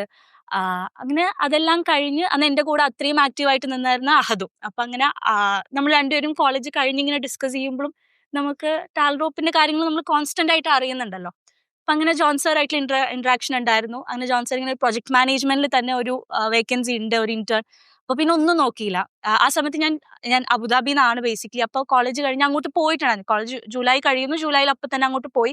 ഈ ഓഫർ വരുന്നു. അപ്പോൾ ആ സമയത്ത് ഫ്രണ്ട്സ് ഒക്കെ ചോദിക്കുന്നുണ്ട്, നിനക്ക് ഇവിടെ കണ്ടിന്യൂ ചെയ്താൽ പോരെ, ഒരു പ്രൊജക്ട് മാനേജ്മെന്റ് അല്ലെങ്കിൽ ഒരു ഇന്റേൺ പൊസിഷന് വേണ്ടിയിട്ട്. കാരണം എന്ന് പറഞ്ഞ പോലെ ക്രൈസ്റ്റിന് ഒരു ബെസ്റ്റ് ഔട്ട് ഗോയിങ് സ്റ്റുഡന്റ് എന്നുള്ളൊരു അവാർഡ് കിട്ടിയിട്ടുണ്ട്. ക്ലാസ്സിലെ ബെസ്റ്റ് ഔട്ട് ഗോയിങ്. അന്ന് ഓൾറെഡി ക്യാമ്പസ് പ്ലേസ്മെന്റിൽ ഒരു 5 ഓഫേഴ്സ് ഉണ്ട്. അതല്ലാണ്ട് UAE പോയ ശേഷം ഇപ്പോൾ ഉപ്പയും ബ്രദറൊക്കെ അവിടെ ആയതുകൊണ്ട് തന്നെ അവർ കുറെ ഓഫേഴ്സ് ഇങ്ങനെ കാര്യങ്ങൾ കൊണ്ടുവരുന്നുണ്ട്. അപ്പൊ ഫ്രണ്ട്സ് ഒക്കെ ചോദിച്ചു, ഇതിനു വേണ്ടി നീ നാട്ടിലേക്ക് പോകണോ, ഇവിടെ കണ്ടിന്യൂ ചെയ്താൽ പോരെ. ഫാമിലിക്കും ആ കൺസേൺ ഉണ്ടായിരുന്നു. പക്ഷെ ഞാൻ പറഞ്ഞത് എനിക്ക് ഈ കരിയർ വേണം. പ്രൊജക്ട് മാനേജ്മെന്റിൽ ഇന്റേൺസിന് എടുക്കുന്ന ഭയങ്കര കുറവാണ്. അതിലൊരു എക്സ്പീരിയൻസ്ഡ് ആയവർ എടുക്കുള്ളൂ. അപ്പോൾ ഫാമിലി പറഞ്ഞു ഓക്കെ പോയിക്കോ, എന്നിട്ട് അവിടുന്ന് എക്സ്പീരിയൻസ് ആവ്, അപ്പോൾ പിന്നെ എന്ത് ചെയ്യാം, ആ എക്സ്പീരിയൻസിൽ ഇവിടെ കിട്ടും. അപ്പൊ അങ്ങനെ ഓക്കെ അത് പറഞ്ഞ് അങ്ങനെ വന്നതായിരുന്നു. പക്ഷെ പിന്നെ അങ്ങോട്ടൊരു 360 ഡിഗ്രിയിലേക്കാളും ഭയങ്കര ആക്സിലറേറ്റഡ് ആയിരുന്നു. കാരണം ഞാൻ ഫസ്റ്റ് വന്ന് കണ്ണൂരത്തെ ടെക്കീസ് പാർക്കിലാണ് നമ്മൾ ജോയിൻ ചെയ്തത്. നെഹ്റു കോളേജിലെ ഒരു ഫുൾ ടീമിന്റെ ഒപ്പമാണ് ജോയിൻ ചെയ്യുന്നത്. ഞാൻ ആദ്യമായിട്ട് എടുക്കുന്ന പ്രൊജക്ട് എന്ന് പറയുന്ന സ്റ്റേപ്പാണ്. അത്രയും ഏറെ എഞ്ചിനീയേഴ്സും അത്രയും ഏറെ ഫീച്ചേഴ്സ്. അതിൽ നമ്മളിപ്പോൾ ഒരു ഇന്റേൺ ആണെങ്കിൽ പോലും ഡിസ്കഷൻസിലും, അത് ഡിസൈൻ തൊട്ട് ഡെവലപ്മെന്റ് വരെയുള്ള ഡിസ്കഷൻസിലും എല്ലാത്തിലും നമ്മൾ ഇൻവോൾവ് ആണ്. അപ്പൊ തന്നെ മറ്റേ ഉള്ളിലെ പണ്ടത്തെ കോളേജിൽ പൂട്ടി വെച്ച ലീഡർഷിപ്പും കാര്യങ്ങളൊക്കെ പുറത്തു വരല്ലേ. അപ്പൊ അത് ഭയങ്കര എക്സൈറ്റിംഗ് ആയിരുന്നു. കുറെ പുതിയ പ്രൊജക്ട്സ് എടുത്തു. പിന്നെ അവിടുന്ന് ഇങ്ങനെ അവിടെ അന്ന് സഫീർക്ക് ആദ്യമായിട്ട് കണ്ണൂർ വന്ന് അങ്ങനെ ഇരുന്നപ്പോൾ സഫീർക്ക് ഇങ്ങനെ ഇതല്ലാണ്ട് എന്താണ് ചെയ്യേണ്ടത്, അല്ലെങ്കിൽ എക്സ്ട്രാ എന്താണ് ചെയ്യേണ്ടത്, എങ്ങനെയാണ് അടുത്തൊരു കരിയർ ലെവലിലേക്ക് പോകുന്നതെന്നൊക്കെ ചോദിച്ച് അങ്ങനെ ഒരു ഡിസ്കഷൻ വന്നപ്പോൾ ശരിയാണല്ലോ, എനിക്കിവിടെ കൂടുതൽ ചെയ്യാനുണ്ട് എന്നുള്ളൊരു പോയിന്റും. അന്ന് അവിടെ റീമത്തെയാണ് കണ്ണൂരത്തെ ആക്ടിവിറ്റീസ് ഒരു ഡിസ്ട്രിക്ട് ഹെഡ് എന്നുള്ള രീതിയിൽ നോക്കിയായിരുന്നു. അപ്പോൾ റീമത്തെ അന്ന് തൊട്ട് എന്നെ കുറെ ആക്ടിവിറ്റീസിലേക്ക് റീമത്തായിട്ട് എൻ്റെ പേരിടും. അപ്പൊ ഞാൻ കുട്ടികളായിട്ട് ഇന്ററാക്ട് ചെയ്ത് സെഷൻസ് എടുക്കാൻ തുടങ്ങി. വയനാട് നമ്മുടെ പ്രോഗ്രാം ഉണ്ടാകുമ്പോൾ റീമത്താണ് എന്നെ ആദ്യം കൊണ്ടുപോകുന്നത്. അപ്പൊ എനിക്ക് അന്ന് നമ്മുടെ ഒപ്പമുള്ള കുറെ പേര് തന്നെ പ്രൊജക്ട് കോർഡിനേഷനിൽ മാത്രം ഇരിക്കുന്നുണ്ട്, എന്നാൽ ഞാൻ ഇതിലേക്കും പോകുന്നുണ്ട്. നമ്മളെ പോണ വഴിയായിരിക്കും മീറ്റിംഗ്സ്, സ്റ്റാൻഡപ്പ് മീറ്റിംഗ്സ് എടുക്കുന്ന, മീറ്റിംഗ് നോട്ട്സ് അയക്കുന്ന. പക്ഷെ അത് ഭയങ്കര എക്സൈറ്റിംഗ് ആയി തുടങ്ങി. പിന്നെ ആ ഒരു ഹസിൽ ഇല്ലാണ്ട് പറ്റാണ്ടായി. അതായത് ഇത് മാത്രം നോക്കാം, എപ്പോഴും അങ്ങോട്ട് പോയി ഇപ്പൊ പരിപാടിയൊന്നും ഇല്ലേ, നമുക്ക് എന്തെങ്കിലും ചെയ്യണ്ടേ, അങ്ങനെ ചോദിക്കാനായി. അപ്പോ ആ ഒരു ഗ്രോത്ത് ഭയങ്കര ആക്സിലറേറ്റഡ് ആയിട്ട് കിട്ടി എനിക്ക്. അത് ആ ഒരു ഓപ്പർച്യൂണിറ്റി കിട്ടിയതിന്റെ ഉണ്ട്. പിന്നെ കുറെ ഞാൻ ചോദിച്ചു മേടിച്ചിട്ടുണ്ട്. അപ്പൊ ആ ഒരു ഇതില് ഒരു കംപ്ലീറ്റ് 360 പിന്നെ മാറി. ഇപ്പൊ എങ്ങനെ ടാൽറോപ്പിൽ അന്ന് ഒരു ജസ്റ്റ് ഒരു എക്സ്പീരിയൻസ് വാങ്ങി പോയാൽ മതിയായിരുന്നു എന്നൊരു തോന്നൽ ഇപ്പൊ ഉണ്ട്? ഇല്ല ഒട്ടും ഇല്ല. അത് അതിലൊക്കെ പോയി. പിന്നെ ഇപ്പോൾ ഉള്ളൊരു മെയിൻ എന്താണെന്ന് വെച്ചാൽ ഇപ്പം നമ്മളോട് വന്ന് ചോദിക്കുന്നുണ്ട്. ഇപ്പോൾ കോളേജിൽ ഞാൻ കോളേജായിട്ട് ഭയങ്കര കണക്റ്റഡ് ആയിട്ട് നിൽക്കുന്നതാണ്. അത് കണക്റ്റഡ് ആയിട്ട് നിൽക്കാൻ ഞാൻ കോളേജിൽ പോകുമ്പോൾ എപ്പോഴും പറയും, കണക്റ്റഡ് ആയിട്ട് നിൽക്കാൻ ഏറ്റവും ഒരു ഇമ്പോർട്ടൻറ്റ് ഫാക്ടർ വെച്ചാൽ അവിടെ ടെക്കീസ് പാർക്ക് ഉള്ളതുകൊണ്ട് തന്നെയാണ്. അല്ലെങ്കിൽ എപ്പോഴും ഒരാൾക്ക് അവരുടെ കോളേജിലേക്ക്, എസ്പെഷ്യലി ഇപ്പോൾ തൃശ്ശൂരാണ്, നമ്മൾ കൊച്ചിയിലാണ്, അല്ലെങ്കിൽ നമ്മൾ ദുബായിൽ നിന്ന് വരുന്നു, പക്ഷെ നമുക്ക് എന്തെങ്കിലുമൊക്കെ ഇവന്റ് ആയിട്ട് എപ്പോഴും തൃശ്ശൂരിലേക്ക് തിരിച്ചു പോകാൻ പറ്റുന്നുണ്ട്. ടെക്കീസ് പാർക്കിലേക്ക് ഭയങ്കര കണക്റ്റഡ് ആയിട്ടാണ് കോളേജായിട്ട് നിൽക്കുന്നത്. ഇപ്പോൾ ഈ വരുന്ന ട്യൂസ്ഡേയും കൂടി കുട്ടികളായിട്ടൊരു ഇവന്റ് അവിടുത്തെ IEEE ബാഗുമായിട്ടുണ്ട്. അപ്പോൾ കോളേജ് ആണെങ്കിൽ നമ്മളായിട്ട് ഒരു കണക്ഷൻ, എല്ലാ ടീച്ചേഴ്സും, പ്രിൻസിപ്പൾ, ഡയറക്ടർ, അച്ഛൻ എല്ലാവരും ആ കണക്ഷൻ കീപ്പ് ചെയ്യുന്നുണ്ട്. അപ്പോൾ അവരെല്ലാവരും തന്നെ സ്റ്റുഡൻസ് ആണെങ്കിൽ ഇപ്പോഴും നമ്മളോട് ചേച്ചി കരിയർ ഗൈഡൻസ് ആയിട്ടോ അങ്ങനെയൊക്കെ അവർ സംസാരിക്കും. അപ്പോൾ ആ സമയത്തൊക്കെ ഭയങ്കര, കാരണം നമ്മൾ ആ പൊസിഷനിൽ നിന്നിട്ടുണ്ട്. ആ സമയത്ത് ഞാൻ ലിങ്ക്ഡിനിലൊക്കെ കുറെ പേരെ കണക്ട് ചെയ്ത് പ്രൊജക്ട് മാനേജ്മെന്റിലൊക്കെ അന്ന്, കാരണം ഒരു ഐഡിയ ഇല്ല, ഈ സാധനം കേട്ടു എന്നല്ലാണ്ട്. അപ്പം അങ്ങനെ ചോദിച്ച ഇൻസ്റ്റൻസ് ഉണ്ട്. അവിടെ എനിക്കൊരു real face to face guidance അന്ന് കിട്ടിയത് ടെഗൈൻ അവിടെ ഉള്ളതുകൊണ്ടായിരുന്നു. അപ്പം അതേപോലെ ഇപ്പോൾ കുറെ പേർക്ക് അങ്ങനത്തെ ഒരു കണക്ഷൻ ആവാൻ പറ്റുന്നതും. പിന്നെ അതേപോലെ ഇപ്പം എൻ്റെ കൂടെ പഠിച്ച അല്ലെങ്കിൽ എൻ്റെ ബാച്ച്മേറ്റ്സ് ആയിട്ടുള്ള കുറെ പേര് എനിക്ക് നമ്മുടെ കമ്പനിയിലേക്ക് കൊണ്ടുവരാൻ, അവർക്ക് ഒരു എക്സ്പീരിയൻസും അവർക്കൊരു ലെവലപ്പ് കൊടുക്കാൻ വേണ്ടി ഒരു പാത്ത് ക്രിയേറ്റ് ചെയ്യാൻ, അതാണ് നമ്മൾ ചെയ്യുന്നത്. പക്ഷെ പാത്ത് ക്രിയേറ്റ് ചെയ്യാൻ പറ്റിയിട്ടുണ്ട്. അതേപോലെ നമ്മൾ ചെയ്യുന്ന എംപവർ ഹെർ എന്നുള്ള മിഷനോടെ കുറെ അധികം കുട്ടികൾ, ഇപ്പം നമ്മളൊരു 500 കുട്ടികളെ ലാസ്റ്റ് ബാച്ചിൽ നമ്മൾ നർച്ചർ ചെയ്തിട്ടുണ്ടായിരുന്നു. അപ്പോൾ ഒരു 500 ഗേൾസിലേക്ക് ഞാൻ അന്ന് എന്താണോ ഒരു ഗൈഡൻസ് ആയിട്ട് കിട്ടണം എന്ന് കരുതിയത് അത് കൊടുക്കാൻ പറ്റി. അപ്പോൾ അതൊക്കെ ഒരിക്കലും നമ്മൾ അന്ന് ഇമാജിൻ പോലും ചെയ്യാത്തൊരു കാര്യമാണ്. അപ്പൊ അതുകൊണ്ട് ഒരിക്കലും ആ ഒരു ഇത് മതിയായിരുന്നു എന്നൊരിക്കലും തോന്നുന്നു. സോബർ, ഇപ്പൊ നമ്മൾ അന്ന് പറഞ്ഞൊരു സംഭവം ഉണ്ട്, നമുക്ക് കേരളത്തിൽ എന്ത് ചെയ്തിട്ടുണ്ട്, ഇത്രയും ലക്ഷക്കണക്കിന് കുട്ടികളുണ്ട്. ഈ കുട്ടികൾക്ക് ഒരു മാർക്ക് സുക്കർബർഗ്, ഒരു സ്റ്റീവ് ജോബ്സ്, ഒരു ഇലോൺ മസ്ക് ആകാനുള്ള കപ്പാസിറ്റി ഉണ്ട്. അപ്പൊ ഇവരെ നമ്മൾ ഫസ്റ്റ് പിക്ക് ചെയ്ത് കൊണ്ടുവന്ന് ഇവർക്കൊരു ടെക്നോളജി ബാക്ക്ഗ്രൗണ്ട് കൊടുത്തു. ഇപ്പൊ നമ്മൾ പറയുമല്ലോ, എന്താണ് ഒരാള് കമ്മ്യൂണിക്കേഷൻ ഭാഷ പഠിക്കുന്ന സംവിധാനം എന്താണ്, എഴുതാൻ പഠിച്ച ഈ എഴുതാൻ പഠിച്ച അല്ലെങ്കിൽ ABCD പഠിച്ചിട്ടാണ് തുടങ്ങുന്നത്. ഇതുപോലെ മെഷീൻസുമായിട്ട് കമ്മ്യൂണിക്കേറ്റ് ചെയ്യണം. AI കാലഘട്ടമാണ്. ടെക്നോളജി എന്ന് പറയുമ്പോൾ എന്താണ്, ഈ കോഡ് ചെയ്യുക എന്ന് പറയുന്നത് മെഷീൻസുമായിട്ട് കമ്മ്യൂണിക്കേറ്റ് ചെയ്യണം. അത് ലക്ഷക്കണക്കിന് കുട്ടികളെ നമുക്ക് പഠിപ്പിക്കണം. എന്ന് പറഞ്ഞിട്ടാണ് നമ്മൾ സ്റ്റേപ്പ് എന്നൊരു പ്ലാറ്റ്ഫോം തുടങ്ങുന്നത്. അപ്പൊ സ്റ്റേപ്പിന്റെ ഒരു co-founder ആയിട്ട്, സ്റ്റേപ്പിന്റെ CEO ആയിട്ട് ആ ഒരു പ്ലാറ്റ്ഫോം ഡെവലപ്പ് ചെയ്ത് ഇന്ന് നമ്മളിപ്പോ 2,00,000 ഈ വർഷം ഇപ്പൊ 2,10,000 കുട്ടികളാണ് സ്റ്റേപ്പിലേക്ക് വരുന്നത്. അത് സൗജന്യമായിട്ട് പഠിക്കാൻ വേണ്ടിയിട്ട് വരുന്നത്. അപ്പൊ അതിൽ നിന്ന് നമുക്ക് 21,000 പേരെ അടുത്ത വർഷം നമ്മൾ ജൂനിയർ ഇന്നോവേറ്റേഴ്സ് പ്രോഗ്രാമിലേക്ക് കൊണ്ടുവരുന്നു. അതിൽ നിന്ന് ഒരു 2,100 കുട്ടികളെ നമ്മൾ ജൂനിയർ സ്ക്വാഡിലേക്ക്, ജൂനിയർ നമുക്കൊരു ഡ്രൈവ് എന്നുള്ളൊരു ഇതിലേക്ക് ഒരു സ്ക്വാഡിനെ രൂപീകരിക്കുന്നു, സ്റ്റാർട്ടപ്പ് സ്ക്വാഡ് രൂപീകരിക്കുന്നു. അതിനുശേഷം നമ്മൾ അതിൽ നിന്ന് ഒരു 210 പേരെ നമ്മുടെ മഹാദേവിനെയൊക്കെ പോലെ ആക്കിയെടുക്കുന്നു. അപ്പൊ ഇത് 4 വർഷം കഴിയുമ്പോഴേക്ക് വർഷം നമുക്കൊരു 210 മഹാദേവന്മാർ വീതം കിട്ടുന്ന ഒരു പ്രോസസ്സ്. അപ്പം 2,00,000 കുട്ടികളിൽ നിന്ന് 200 പേരെന്ന് പറയുമ്പോൾ, അപ്പൊ അങ്ങനെ വരുമ്പോഴേക്കെന്ന് പറഞ്ഞാൽ 1000 ഒരുവനായിട്ടാണ് ഈ ഒരാൾ വരുന്നത്, അല്ലെങ്കിൽ 1000 ഒരുത്തി എന്ന് നമ്മൾ പറയുന്ന ഒരാൾ. അപ്പൊ ഇങ്ങനെ ഒരു വലിയൊരു പ്ലാറ്റ്ഫോം നമ്മൾ ഡെവലപ്പ് ചെയ്യുന്നു, അടുത്ത മാർക്ക് സുക്കർബർഗിനും സ്റ്റീവ് ജോബ്സിനെയൊക്കെ ഉണ്ടാക്കാൻ വേണ്ടിയിട്ട്. അപ്പൊ കേരളത്തിൽ നിന്ന് അടുത്ത ഫേസ്ബുക്കും ആമസോണും ഒക്കെ ഉണ്ടാകാൻ വേണ്ടിയിട്ട് ഒരു പടുകൂറ്റൻ പ്ലാറ്റ്ഫോം, അതെ. എഞ്ചിനീയേഴ്സിനെയും സയന്റിസ്റ്റുകളെയും ഒപ്പം ടെക് ഓണ്ടർപ്രണേഴ്സിനെയും ക്രിയേറ്റ് ചെയ്യുന്നു. ആ സ്റ്റേപ്പ് ബിൽഡ് ചെയ്ത് ഇപ്പം അതിന്റെ റിസൾട്ട് കാണുമ്പോൾ, ഇവൻ അട്ടപ്പാടിയിൽ നിന്ന് ഉൾപ്പെടെ നമുക്ക് എഞ്ചിനീയേഴ്സിനെ കാണുമ്പോൾ എക്സാക്ട്ലി എന്താ ഒരു ഫീൽ വരുന്നത്?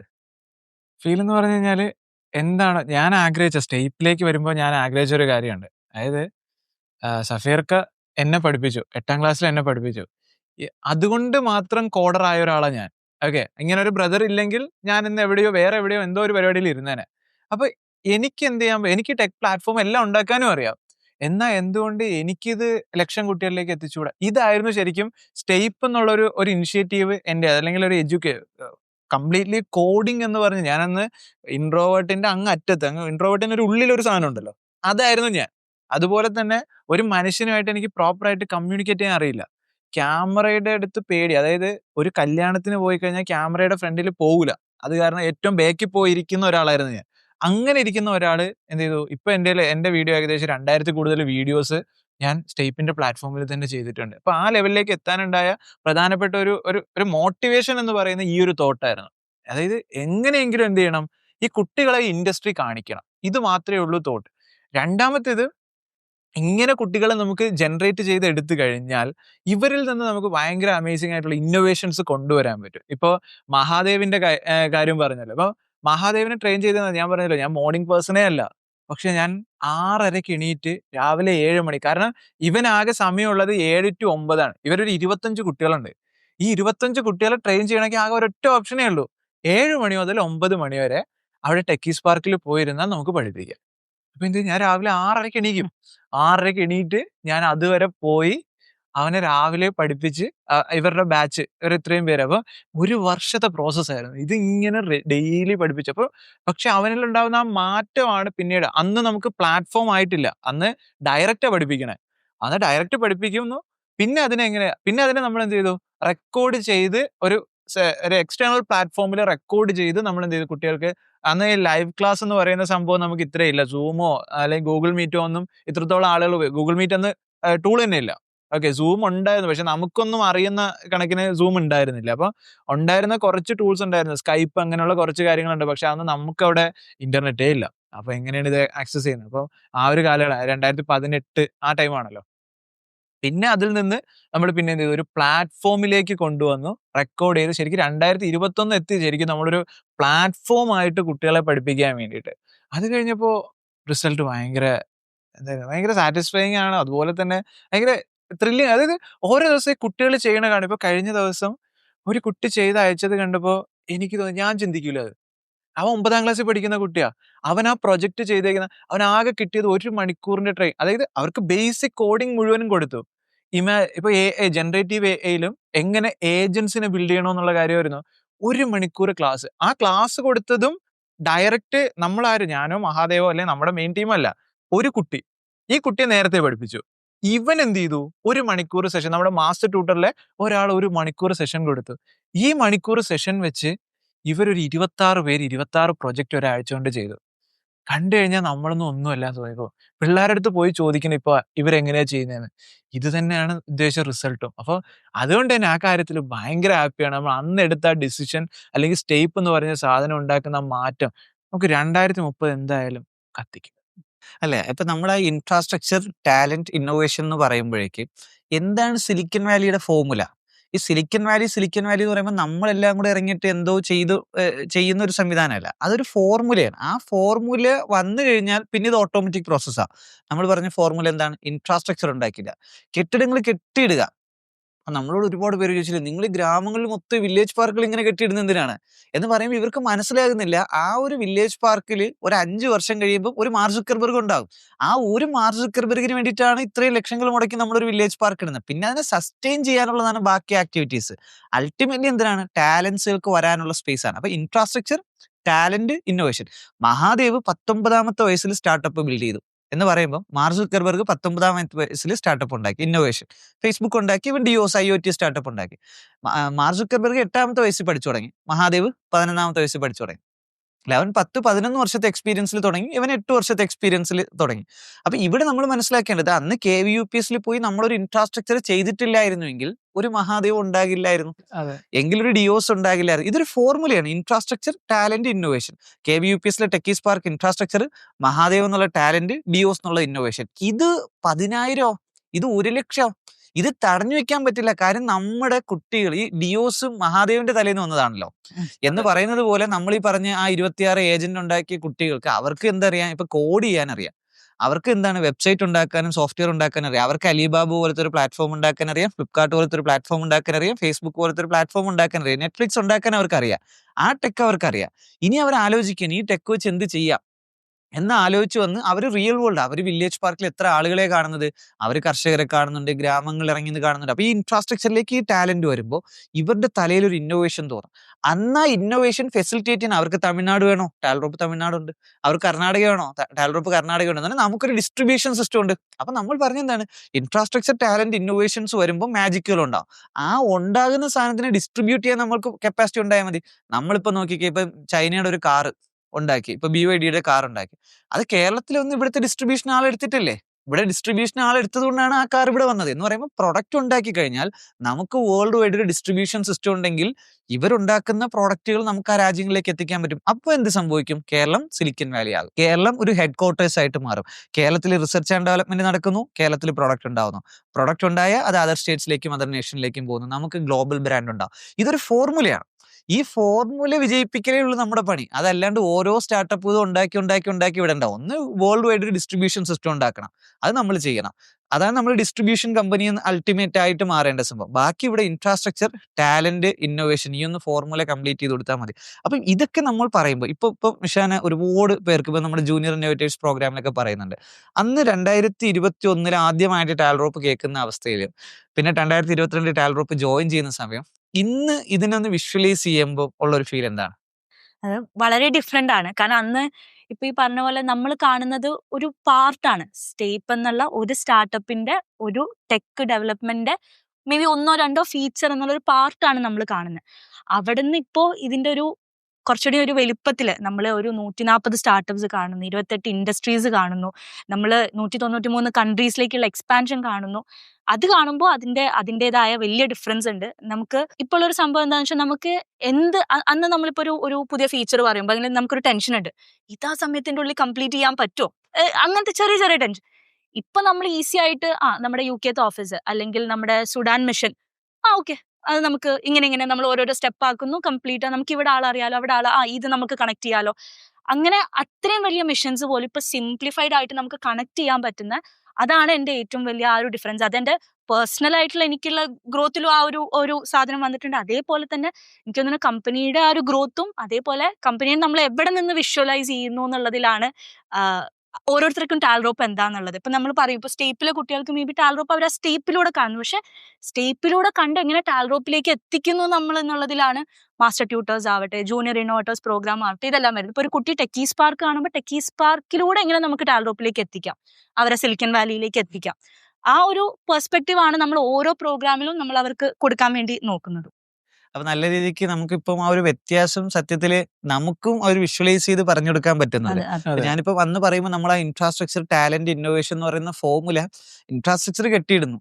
അതായത് പല ആളുകളും നമ്മളെ പരിഹസിച്ചുകൊണ്ട് തന്നെ പറഞ്ഞിട്ടുണ്ട്, ആ ടാൽറോപ്പ് ഡിസൈൻ ചെയ്യുന്ന സിലിക്കൺ വാലി മിഷൻ എന്ന് പറഞ്ഞാൽ കെട്ടിടം കെട്ടിയിട്ട് മാർക്ക് സുക്കർബർഗിന് വേണ്ടി കാത്തിരിക്കുന്നു. അപ്പൊ നമ്മൾ പറഞ്ഞ യെസ്, അവര് നമ്മളെ വിമർശിക്കാൻ വേണ്ടി പറഞ്ഞെങ്കിലും സത്യത്തിൽ അതാണ്. നമ്മൾ കെട്ടിടം കെട്ടിയിട്ട് മാർക്ക് സുക്കർബർഗിന് വേണ്ടി കാത്തിരിക്കുകയാണ്. മാർക്ക് സുക്കർബർഗ് ഉണ്ടാകാത്തതാണല്ലോ നമ്മുടെ പ്രശ്നം. ആ മാർക്ക് സുക്കർബർഗ് ഉണ്ടാകാനുള്ള ആവാസ വ്യവസ്ഥ ഉണ്ടാക്കി കഴിഞ്ഞാൽ മാർക്ക് സുക്കർബർഗ് ഉണ്ടാകില്ലേ? മാർക്ക് സുക്കർബർഗ് ഉണ്ടായാൽ ഫേസ്ബുക്ക് ഉണ്ടാകില്ലേ? ഇതൊക്കെ അമേരിക്കക്കാരുടെ മാത്രം കുത്തകയൊന്നുമല്ല. അപ്പൊ നമ്മൾ അന്ന് പറയുന്ന ഒരു ഫോർമുല ഇത് ആളുകൾക്ക് വിശ്വസനീയമല്ല. കാര്യം ഇതിനു മുമ്പ് അവർ കണ്ടിട്ടില്ല. ഈവൻ ബ്രിട്ടീഷുകാർ പോലും എന്താണ് ഈ പറയുന്ന അതിന് സിലിക്കൺ വാലിനെ കോപ്പി ചെയ്യാൻ നോക്കി പരാജയപ്പെട്ടവരാണ്. നമ്മൾ കോപ്പി ചെയ്യാനല്ല നോക്കുന്നത്, നമ്മൾ പ്രോസസ്സാണ് ഇടുന്നത്. ഈ പ്രോസസ്സുകളെയാണ്. അതുപോലെ കെട്ടിടവും കെട്ടി കുറെ ആളെയും കൊണ്ടുവച്ച് കുറെ കൺസൾട്ടൻസിനെ വെച്ചിട്ട് സിലിക്കൺ വാലി ഉണ്ടാക്കാനല്ല നമ്മൾ നോക്കിയത്. എങ്ങനെയാണ് ഈ പറയുന്ന സ്കൂളുകൾ പരിവർത്തനം ചെയ്യേണ്ടത്, കോളേജുകൾ പരിവർത്തനം ചെയ്യേണ്ടത്, എങ്ങനെയാണ് ഇൻഫ്രാസ്ട്രക്ചറുകൾ ഗ്രാമങ്ങളിലേക്ക് വരേണ്ടത് ഫസ്റ്റ്, ദെൻ ടാലന്റുകൾ എങ്ങനെയാണ് വരേണ്ടത്, എന്നിട്ട് ഇന്നോവേഷൻസ് എങ്ങനെയാണ് വരേണ്ടത്. ഇത് നമ്മൾ എന്ത് ചെയ്യണം, പ്രോസസ്സുകളാണ് ക്രിയേറ്റ് ചെയ്ത് പോകുന്നത്. ഈ പ്രോസസ്സിന്റെ ഔട്ട്കം റിസൾട്ട് സെയിം തന്നെയാണ്. അത് നമുക്കറിയാലോ. നമ്മൾ ആ ഒരു പ്രോസസ്സ് ഉണ്ടാക്കി കഴിഞ്ഞാൽ നമുക്കറിയാം കൃത്യമായിട്ട് ഈ റിസൾട്ട് തന്നെയായിരിക്കും വരുന്നത് എന്നുള്ള കാര്യം എല്ലാവർക്കും അറിയാം. അപ്പം സ്വാഭാവികമായിട്ടും നമുക്കൊരു ഒരു ഒരു ഹാർഡ് ഫേസ് ചെയ്തെന്ന് ചോദിച്ചാൽ ഇത് ആളുകളെ കൺവിൻസ് ചെയ്യാൻ. കാരണം അവർക്ക് ഫെമിലിയർ അല്ലാതെ. കാര്യം ഇവിടുത്തെ കച്ചവടം എന്ന് പറഞ്ഞാൽ എന്താണ്, പുതിയൊരു ടെക്സ്റ്റൈൽ തുടങ്ങുക, പുതിയൊരു ജ്വല്ലറി തുടങ്ങുക, പുതിയൊരു റെസ്റ്റോറൻറ്റ് തുടങ്ങുക. നമ്മൾ ഒന്ന് വിഷ്വലൈസ് ചെയ്തേ, കേരളത്തിൽ ഇനിയൊരു ടെക്സ്റ്റൈൽ താങ്ങൂല, ഇനിയൊരു ജ്വല്ലറി താങ്ങൂല, ഇനിയൊരു റെസ്റ്റോറൻറ്റ് താങ്ങൂല. കാര്യം എന്താണെന്ന് വെച്ചാൽ ഇവിടുത്തെ ഓൾറെഡി ഡിമാൻഡ് ആൻഡ് സപ്ലൈയുടെ ബാലൻസ് തെറ്റി. ഒരു ടൗണിൽ 1000 പേരുള്ള ഒരു ടൗണിൽ ഒരാൾ ടെക്സ്റ്റൈൽ ഇട്ടാൽ അദ്ദേഹത്തിന് 1000 കസ്റ്റമറിനെ കിട്ടും. രണ്ടാമതൊരാൾ ടെക്സ്റ്റൈൽ ഇട്ടാലോ കസ്റ്റമർ 500 ആവും. മൂന്നാമതൊരാൾ ടെക്സ്റ്റൈൽ ഇട്ടാൽ കസ്റ്റമർ 300 ആവും. നാലാമതൊരാൾ ടെക്സ്റ്റൈൽ ഇട്ടാൽ കസ്റ്റമർ 250 ആവും. അഞ്ചാമതൊരാൾ ടെക്സ്റ്റൈൽ ഇട്ടാലോ ഇവർ 5 പേരും പറയും എനിക്ക് കച്ചവടം ഇല്ല എന്ന് പറയും.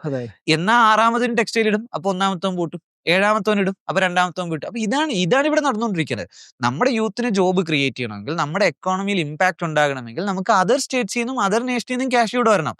അതിന് പുതിയ ഇന്നോവേഷൻസ് ഉണ്ടാക്കണം. ലോകം നേരിടുന്ന പ്രോബ്ലംസ് എന്താണെന്ന് മനസ്സിലാക്കി അതിന് വേണ്ട സൊല്യൂഷൻസ് നമ്മൾ റിസർച്ച് ആൻഡ് ഡെവലപ്പ് ചെയ്ത് കണ്ടുപിടിച്ച് അതിന്റെ പ്രൊഡക്റ്റ് ആക്കി അത് അവിടേക്ക് ഡിസ്ട്രിബ്യൂട്ട് ചെയ്യണം. അപ്പൊ സ്വാഭാവികമായിട്ട് അവിടെ നിന്ന് ഇവിടേക്ക് ക്യാഷ് വരും. ഇതാണല്ലോ കാലിഫോർണിയയിലേക്ക് നടക്കുന്ന. ആപ്പിളിന്റെ പ്രൊഡക്റ്റ് അവിടെ ഉണ്ട്. അവരതിന് എന്ത് ചെയ്തു, റിസർച്ച് ആൻഡ് ഡെവലപ്മെന്റ് ചെയ്തു, ആപ്പിളിന്റെ ഫോണാക്കി. എന്നിട്ട് അവർ പ്രൊഡക്ഷൻ ചെയ്യുന്ന ചൈനയിലും തായ്വാനിലൊക്കെ ആയിരിക്കും, ലോക രാജ്യങ്ങളിലേക്ക് അവർ എത്തിക്കും. ഇത് നമുക്കും നമ്മുടെ നാട്ടിലും പോസിബിൾ ആണ് എന്നൊരു സംവിധാനമാണ്. അപ്പൊ ഇപ്പം ഞാൻ പറയുമ്പോൾ ഇപ്പൊ ടാൽറോപ്പിന്റെ എൻ്റെ ടെക്നോളജി സോബർ ഹെഡ് ചെയ്യുന്നു. അപ്പം അതിലുണ്ടാകുന്ന സ്റ്റാർട്ടപ്പുകളെ മിഷാന ഹെഡ് ചെയ്യുന്നു.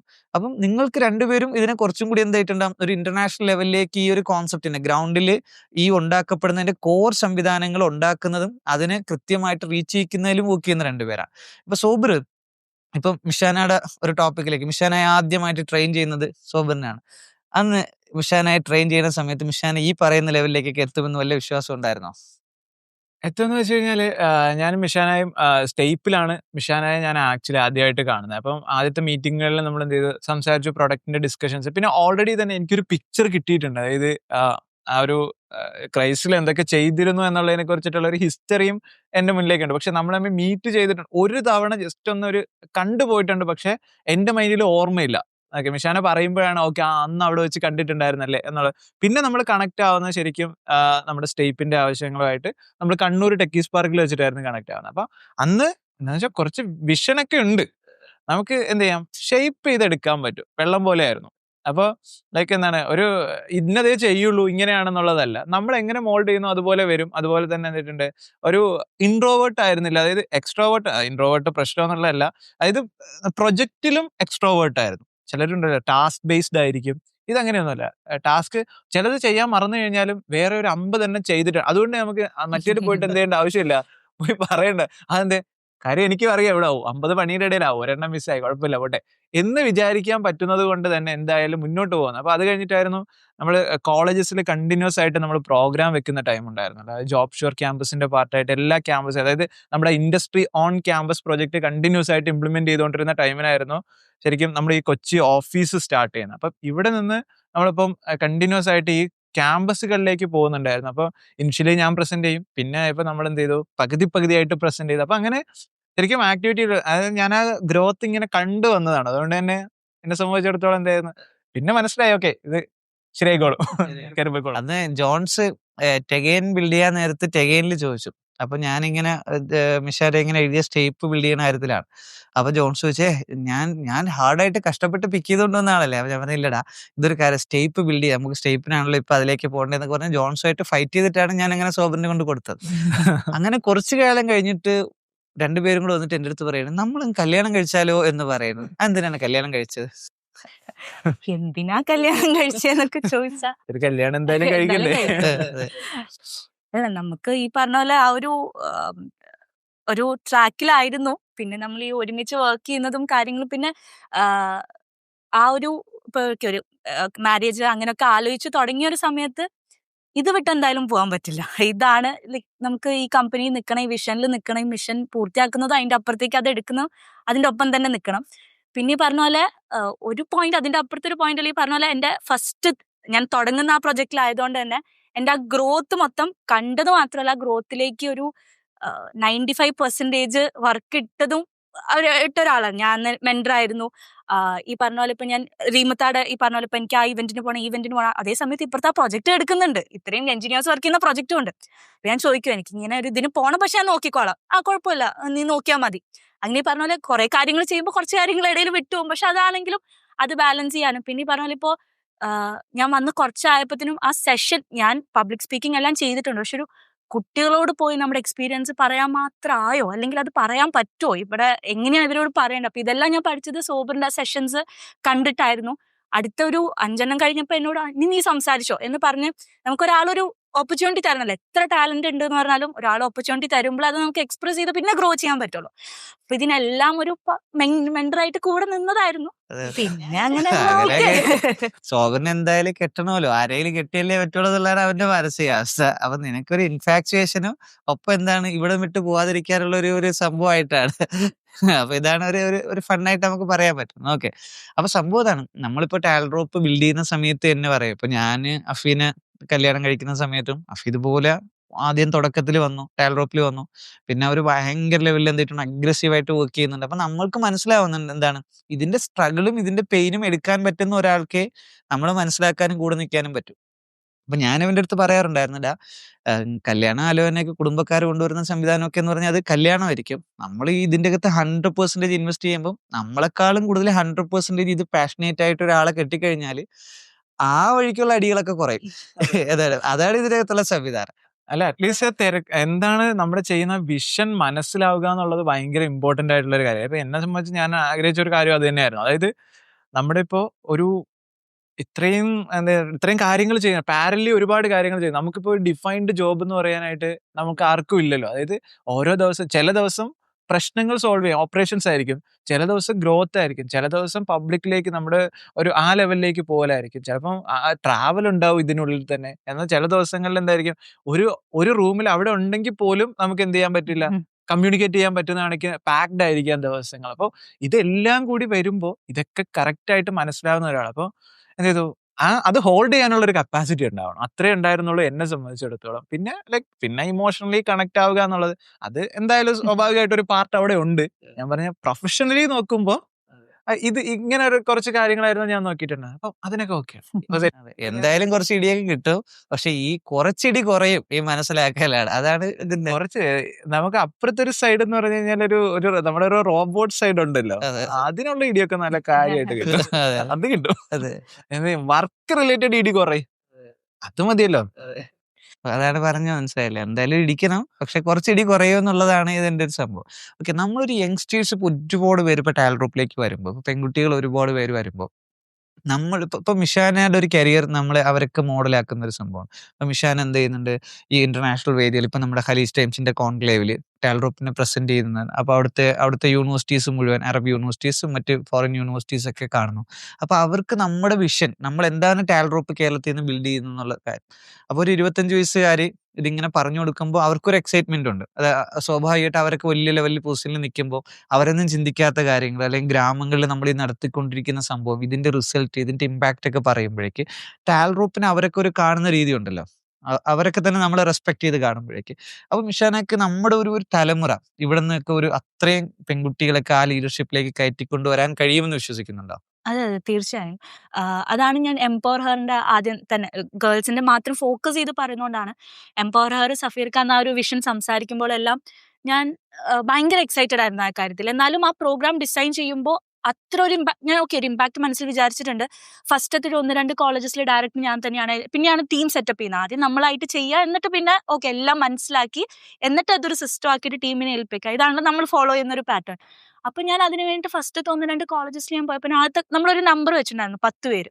ആദ്യത്തെ കോളേജിൽ പോയി കറക്റ്റ് നമ്മളൊരു 10 പേരെ സെലക്ട് ചെയ്തു. അപ്പൊ അത്രയും ആക്റ്റീവ് ആയിട്ടുള്ള കുട്ടികളുണ്ട്. അത്രയും ഔട്ട് സ്പോക്കൺ എന്ന് പറയുമ്പോൾ ഏറ്റവും നല്ല ഫോമിൽ ഏറ്റവും ഔട്ട് സ്പോക്കൺ ആയിട്ടുള്ള അത്രയും ഡ്രീംസും വിഷനും ഒക്കെ ഉള്ള അത്ര നല്ല ആക്റ്റീവ് ആയിട്ടുള്ള കുട്ടികളുണ്ട്. രണ്ടാമത്തെ കോളേജിൽ ഞാൻ പോയപ്പോൾ ഞാൻ ഇന്റർവ്യൂ എടുത്ത് ഞാൻ തന്നെ ഒരു 20-25 പേരെ ഇന്റർവ്യൂ എടുത്തിട്ടുണ്ടാവും. ഞാൻ ലിസ്റ്റ് നോക്കുമ്പോൾ ഞാൻ തന്നെ ഒരു 15 കുട്ടികൾ എന്ത് ചെയ്തിട്ടുണ്ട്, ഇവർ അടിപൊളിയാന്ന് പറഞ്ഞിട്ട് മാർക്ക് ചെയ്ത് വെച്ചിട്ടുണ്ട്. അപ്പൊ അന്ന് ഞാൻ സഫീർ ഖാൻ അയ്യോ ഇതിപ്പോ ഇത്രയും പേര് ഇനി നമ്മൾ 10 തന്നെ നിൽക്കുന്ന സഫീർ ഖാനെ കണ്ടെങ്കിൽ സഫീർ ഖാൻ അങ്ങനെയൊന്നുമില്ല, നമുക്ക് എന്താണോ ബെസ്റ്റ് ആയിട്ട് തോന്നുന്നത് അങ്ങനെ. കാരണം അന്ന് എനിക്ക് റിയലൈസ് ചെയ്ത് ഓരോരുത്തരായിട്ട് സംസാരിക്കുമ്പോൾ ഇത്രയും ടാലന്റഡ് ആയിട്ടുള്ള കുട്ടികൾ ഇവിടെ ഉണ്ട്. അതായത് നമ്മുടെ ഇവിടെ തൊട്ടടുത്തുള്ള കോളേജസിലുണ്ട്, നമ്മുടെ ഓരോ നാട്ടിൻപുറത്ത് ഓരോ കോളേജിലും ഉണ്ട്. പക്ഷെ ഇവരുടെ നമ്മൾ എന്താണ് ആഗ്രഹം എന്ന് ചോദിക്കുമ്പോൾ ഒരു ജോബ് ഇത് കഴിഞ്ഞിട്ട് ക്യാമ്പസ് പ്ലേസ്മെന്റിൽ എന്തെങ്കിലുമൊക്കെ വരും. പക്ഷെ അവരങ്ങനെ ഒരു ജോബിൽ നിൽക്കേണ്ടവരല്ല. ഇപ്പോ എന്നെക്കാളും എന്നെക്കാളും എന്ന് ഞാൻ പറയുന്നത് അത്രയും ടാലന്റഡ് ആയിട്ട് നമ്മൾ കാണുന്ന ഗേൾസ് ഉണ്ട്. അപ്പൊ അവർക്ക് അവരതൊരു ഗേറ്റ് വേ ആയിട്ടായിരുന്നു ഇത് കണ്ടായിരുന്നത്. അപ്പൊ ഈ ഒരു ഓപ്പർച്യൂണിറ്റി നമുക്ക് കൊടുക്കാൻ പറ്റുക എന്നുള്ളതിലും അവരെല്ലാവരും ഇപ്പൊ നമ്മുടെ കമ്പനിയിൽ പ്ലേസ്ഡ് ആയിട്ടുള്ളവരുടെ വേറെ കമ്പനീസിൽ അപ്പൊ അവരിപ്പോഴും കണക്ട് ചെയ്യും. ഒരു ഭയങ്കര സ്നേഹത്തോടെയാണ് മിഷാനത്ത് ഇവിടെ ജോബ് ആയിട്ടോ, മിഷാനത്ത് ഞാൻ ഇപ്പൊ അടുത്ത് ഈ ഒരു കാര്യം ചെയ്യാൻ പോകട്ടോ, മിഷാനത്ത് ഞാൻ സ്റ്റാർട്ടപ്പും കൂടി അപ്പൊ അങ്ങനെ വരുമ്പോൾ നമുക്കത് ഭയങ്കര ഹാപ്പിയാണ്. അപ്പോൾ ടാലന്റ് എന്ന് പറയുന്നത് നമ്മൾ പലപ്പോഴും ഇപ്പോൾ ഒരു കുറച്ച് MNCs അല്ലെങ്കിൽ അങ്ങനത്തെ പ്ലേസ്മെന്റ്സ് ഒക്കെ കഴിഞ്ഞു പോകുമ്പോൾ നമ്മളിപ്പോൾ എന്താ നമ്പർ ഇപ്രാവശ്യം കുറവാണ്, അല്ല അവർ തന്ന ഫീഡ്ബാക്ക് അങ്ങനെ ഒരു നല്ല പൂൾ ഇല്ല എന്ന് പറഞ്ഞു. പക്ഷെ നമ്മൾ പോയി ഡയറക്റ്റ് ഇരിക്കുമ്പോൾ മനസ്സിലാക്കുന്നത് അത്ര അടിപൊളി ഒരു ഫിക്സ്ഡ് ഫ്രെയിം വർക്കിലേക്ക് ഈ ഡെസ്ക് ജോബ് 9 to 5 ചെയ്യണം, ഇന്ന കോടി ഇങ്ങനെ ചെയ്യണം എന്ന് പറയുന്നവരായിരിക്കും മേ ബി ഇല്ലാത്ത. പക്ഷെ കുറെ അധികം മാറ്റങ്ങൾ കൊണ്ടുവരാൻ പറ്റുന്നവർ തീർച്ചയായിട്ടും, അത് ഗേൾസ് ആവട്ടെ ബോയ്സ് ആവട്ടെ, ഈ ഒരു ഫാക്ടർ മാത്രം പറഞ്ഞതുകൊണ്ടാണ് ഈ ഒരു കാര്യം പറഞ്ഞത്. പിന്നെ നമ്മളിപ്പോ നമ്മുടെ കമ്പനിയിലാണെങ്കിലും നോട്ട് ചെയ്യേണ്ട ഒരു കാര്യമാണ്, ഗേൾസ് ആണ് മെയിൻ ആയിട്ട് കുറെ നമ്മുടെ മെയിൻ കാര്യങ്ങളെല്ലാം ഹെഡ് ചെയ്യുന്നതും ഒരു മെയിൻ പില്ലേഴ്സ് ആയിട്ട് നിൽക്കുന്ന കുറെ ഗേൾസും കുറെ വിമൻ ഉണ്ട്. അതേപോലെ തന്നെ നമ്മുടെ ഇപ്പോൾ ബാക്കി പ്രോഗ്രാംസ് ആവട്ടെ, മിറർ ഹർ ആവട്ടെ, ഇതിലെല്ലാം നമ്മൾ കാണുന്ന അത്രയും ഒരു സ്ട്രോങ് ആയിട്ടുള്ള ഒരു വിമൻ കമ്മ്യൂണിറ്റി നമുക്ക് ഉണ്ട് എന്നുള്ളതാണ്. ഇവർക്ക് നമ്മൾ ഓപ്പർച്യൂണിറ്റിയും കൊടുക്കേണ്ട ആവശ്യമില്ല, അവരായിട്ട് തന്നെ ഫൈൻഡ് ഔട്ട് ചെയ്യും. എന്നാലും നമുക്കൊരു പാത്ത് കൊടുക്കാൻ പറ്റുക, ആ പാത്തിലൂടെ അവരുടെ ലൈഫും, അത് നമ്മൾ പറയുമല്ലോ, ഒരു ഗേളിനെ എഡ്യൂക്കേറ്റ് ചെയ്താൽ ഒരു ഫാമിലിനെ എഡ്യൂക്കേറ്റ് ചെയ്യുക, അതേപോലെ ഒരു ഗേൾ അല്ലെങ്കിൽ ഒരു വിമൻ ആ ഒരു സ്പാർക്ക് ഇട്ട് കൊടുത്താൽ ആ ഒരു പാത്ത് കൊടുത്താൽ മതി, ആ ഒരു നാടാവട്ടെ കൺട്രി ആവട്ടെ നമുക്ക് വളരെയധികം ഡെവലപ്പ് ചെയ്യാൻ പറ്റും. രണ്ടാമത് ഇക്ക പറഞ്ഞ പോലെ തന്നെ നമ്മൾ ഈ മിഷൻ പ്രസന്റ് ചെയ്യുമ്പോൾ ഓൾറെഡി എല്ലാവരും കാണുന്ന ഒരു യങ്സ്റ്റേഴ്സ് എല്ലാവരെയും നമ്മളെല്ലാവരും ഇപ്പോൾ സഫീർ കെ സോബർ ഒക്കെ ഉൾപ്പെടെയുള്ള ബോർഡ് ഡയറക്ടേഴ്സ് ഉൾപ്പെടെയുള്ള എല്ലാവരും ഒരു യങ്സ്റ്റേഴ്സ് ഇത്രയും വലിയൊരു മിഷൻ ചെയ്യുന്നു എന്നുള്ള ഓൾറെഡി നമുക്ക് ആ ഒരു പോയിന്റ് ഉണ്ട്. അതിന്റെ ഒപ്പം തന്നെ നമ്മൾ പോയി സംസാരിക്കുമ്പോൾ ആദ്യം എനിക്കൊരു ഇതുണ്ടാവും. ഇപ്പൊ ഞാൻ പോയിട്ട് ഇന്റർനാഷണൽ ഓപ്പറേഷൻസ് അല്ലെങ്കിൽ ഒരു വലിയ കാര്യം വരുമ്പോൾ എന്തെങ്കിലും അവിടെ നിന്ന് ഒരു കാര്യം നമ്മൾ സംസാരിക്കുന്നത് അറബ് കമ്മ്യൂണിറ്റി, അറബ് ലീഡേഴ്സ് ആയിട്ടായിരിക്കും, അല്ലെങ്കിൽ ഇന്റർനാഷണൽ ആൾക്കാരായിട്ടായിരിക്കും. ഇവർക്ക് കറക്റ്റ് ഡൈജസ്റ്റ് ആവും അല്ലെങ്കിൽ കറക്റ്റ് മനസ്സിലാവും എന്നൊക്കെ ഉള്ളത്. പക്ഷെ അവർ ഭയങ്കര ആക്സെപ്റ്റബിൾ ആണ്, അല്ലെങ്കിൽ അവരതൊരു ഭയങ്കര ഒരു എന്താ പറയുക, അവർക്ക് കുറച്ചുകൂടി അറ്റാച്ച് ചെയ്യാൻ, അല്ലെങ്കിൽ അവർ കുറച്ചുകൂടി അക്സെപ്റ്റബിൾ ആണ് നമ്മൾ അത് സംസാരിക്കുമ്പോൾ. കാരണം അവർ ഓൾറെഡി ഈ മിഷനിൽ വർക്ക് ചെയ്യുന്നുണ്ടാവും. അപ്പൊ അവർക്ക് ഈ ഒരു ഏജ് ഉള്ള അല്ലെങ്കിൽ ഈ ഒരു യങ്സ്റ്ററിന് അങ്ങനത്തെ ഒരു കാര്യം വന്ന് പറയണം, അതിന് വേണ്ടി വർക്ക് ചെയ്യാന്ന് കാണുമ്പോൾ അവർ കൂടുതൽ ഹാപ്പിയാണ്, കൂടുതൽ നമ്മൾ റിസീവ് ചെയ്യണം. അപ്പൊ ഒരിക്കലും എനിക്ക് ആ ഒരു ഏജ് ഒരു ഫാക്ടർ അതൊരു നല്ല ഫാക്ടർ ആയിട്ട് പലപ്പോഴും തോന്നിയിട്ടുള്ളൂ. കാരണം അത്രയും നമ്മൾ യങ്സ്റ്റേഴ്സ് ഇതിനു വേണ്ടി നിൽക്കുന്നു എന്ന് പറയുമ്പോൾ അവരത് നല്ലൊരു വെൽക്കമിങ് ആയിട്ടാണ് ഇതുവരെയുള്ള എക്സ്പീരിയൻസിൽ കണ്ടിട്ടുണ്ട്. അതെ, കാര്യം എന്താന്ന് വെച്ച് കഴിഞ്ഞാല് എല്ലാവർക്കും ആഗ്രഹമുണ്ട് ഈ മാറ്റം ഇവിടെ വരണമെന്ന്. പക്ഷെ ഇറങ്ങി നിൽക്കാൻ ആരും തയ്യാറാവുന്നില്ല. കാര്യം ഇതിന്റെ റിസ്ക് എലമെന്റ്സ് ആലോചിച്ച് നോക്കിയേ, ഇതിന്റെ ക്യാപിറ്റൽ സോഴ്സിങ് ആവട്ടെ, ഇതിന്റെ അകത്ത് ഒരു ടീം ഇതേപോലെ നിൽക്കുന്ന സംവിധാനം ആവട്ടെ, ഈ മിഷൻസ് ഇതേപോലെ കണക്ട് ആണ്. എത്ര സ്കൂൾ ട്രസ്റ്റ് ചെയ്യണം, എത്ര കോളേജ് ട്രസ്റ്റ് ചെയ്യണം, എത്ര ഗ്രാമങ്ങൾ, എത്ര ബിൽഡിംഗ് ഓണേഴ്സ് ട്രസ്റ്റ് ചെയ്യണം. ഇത് എല്ലാം സ്മൂത്ത് ആയിട്ട് ഇങ്ങനെ നടന്നു പോകുന്ന സംവിധാനം ഒന്നല്ലല്ലോ. ഇതിന്റെ അകത്ത് ഒരുപാട് ഹാർഡ് എലമെന്റ്സ് ഉണ്ട്.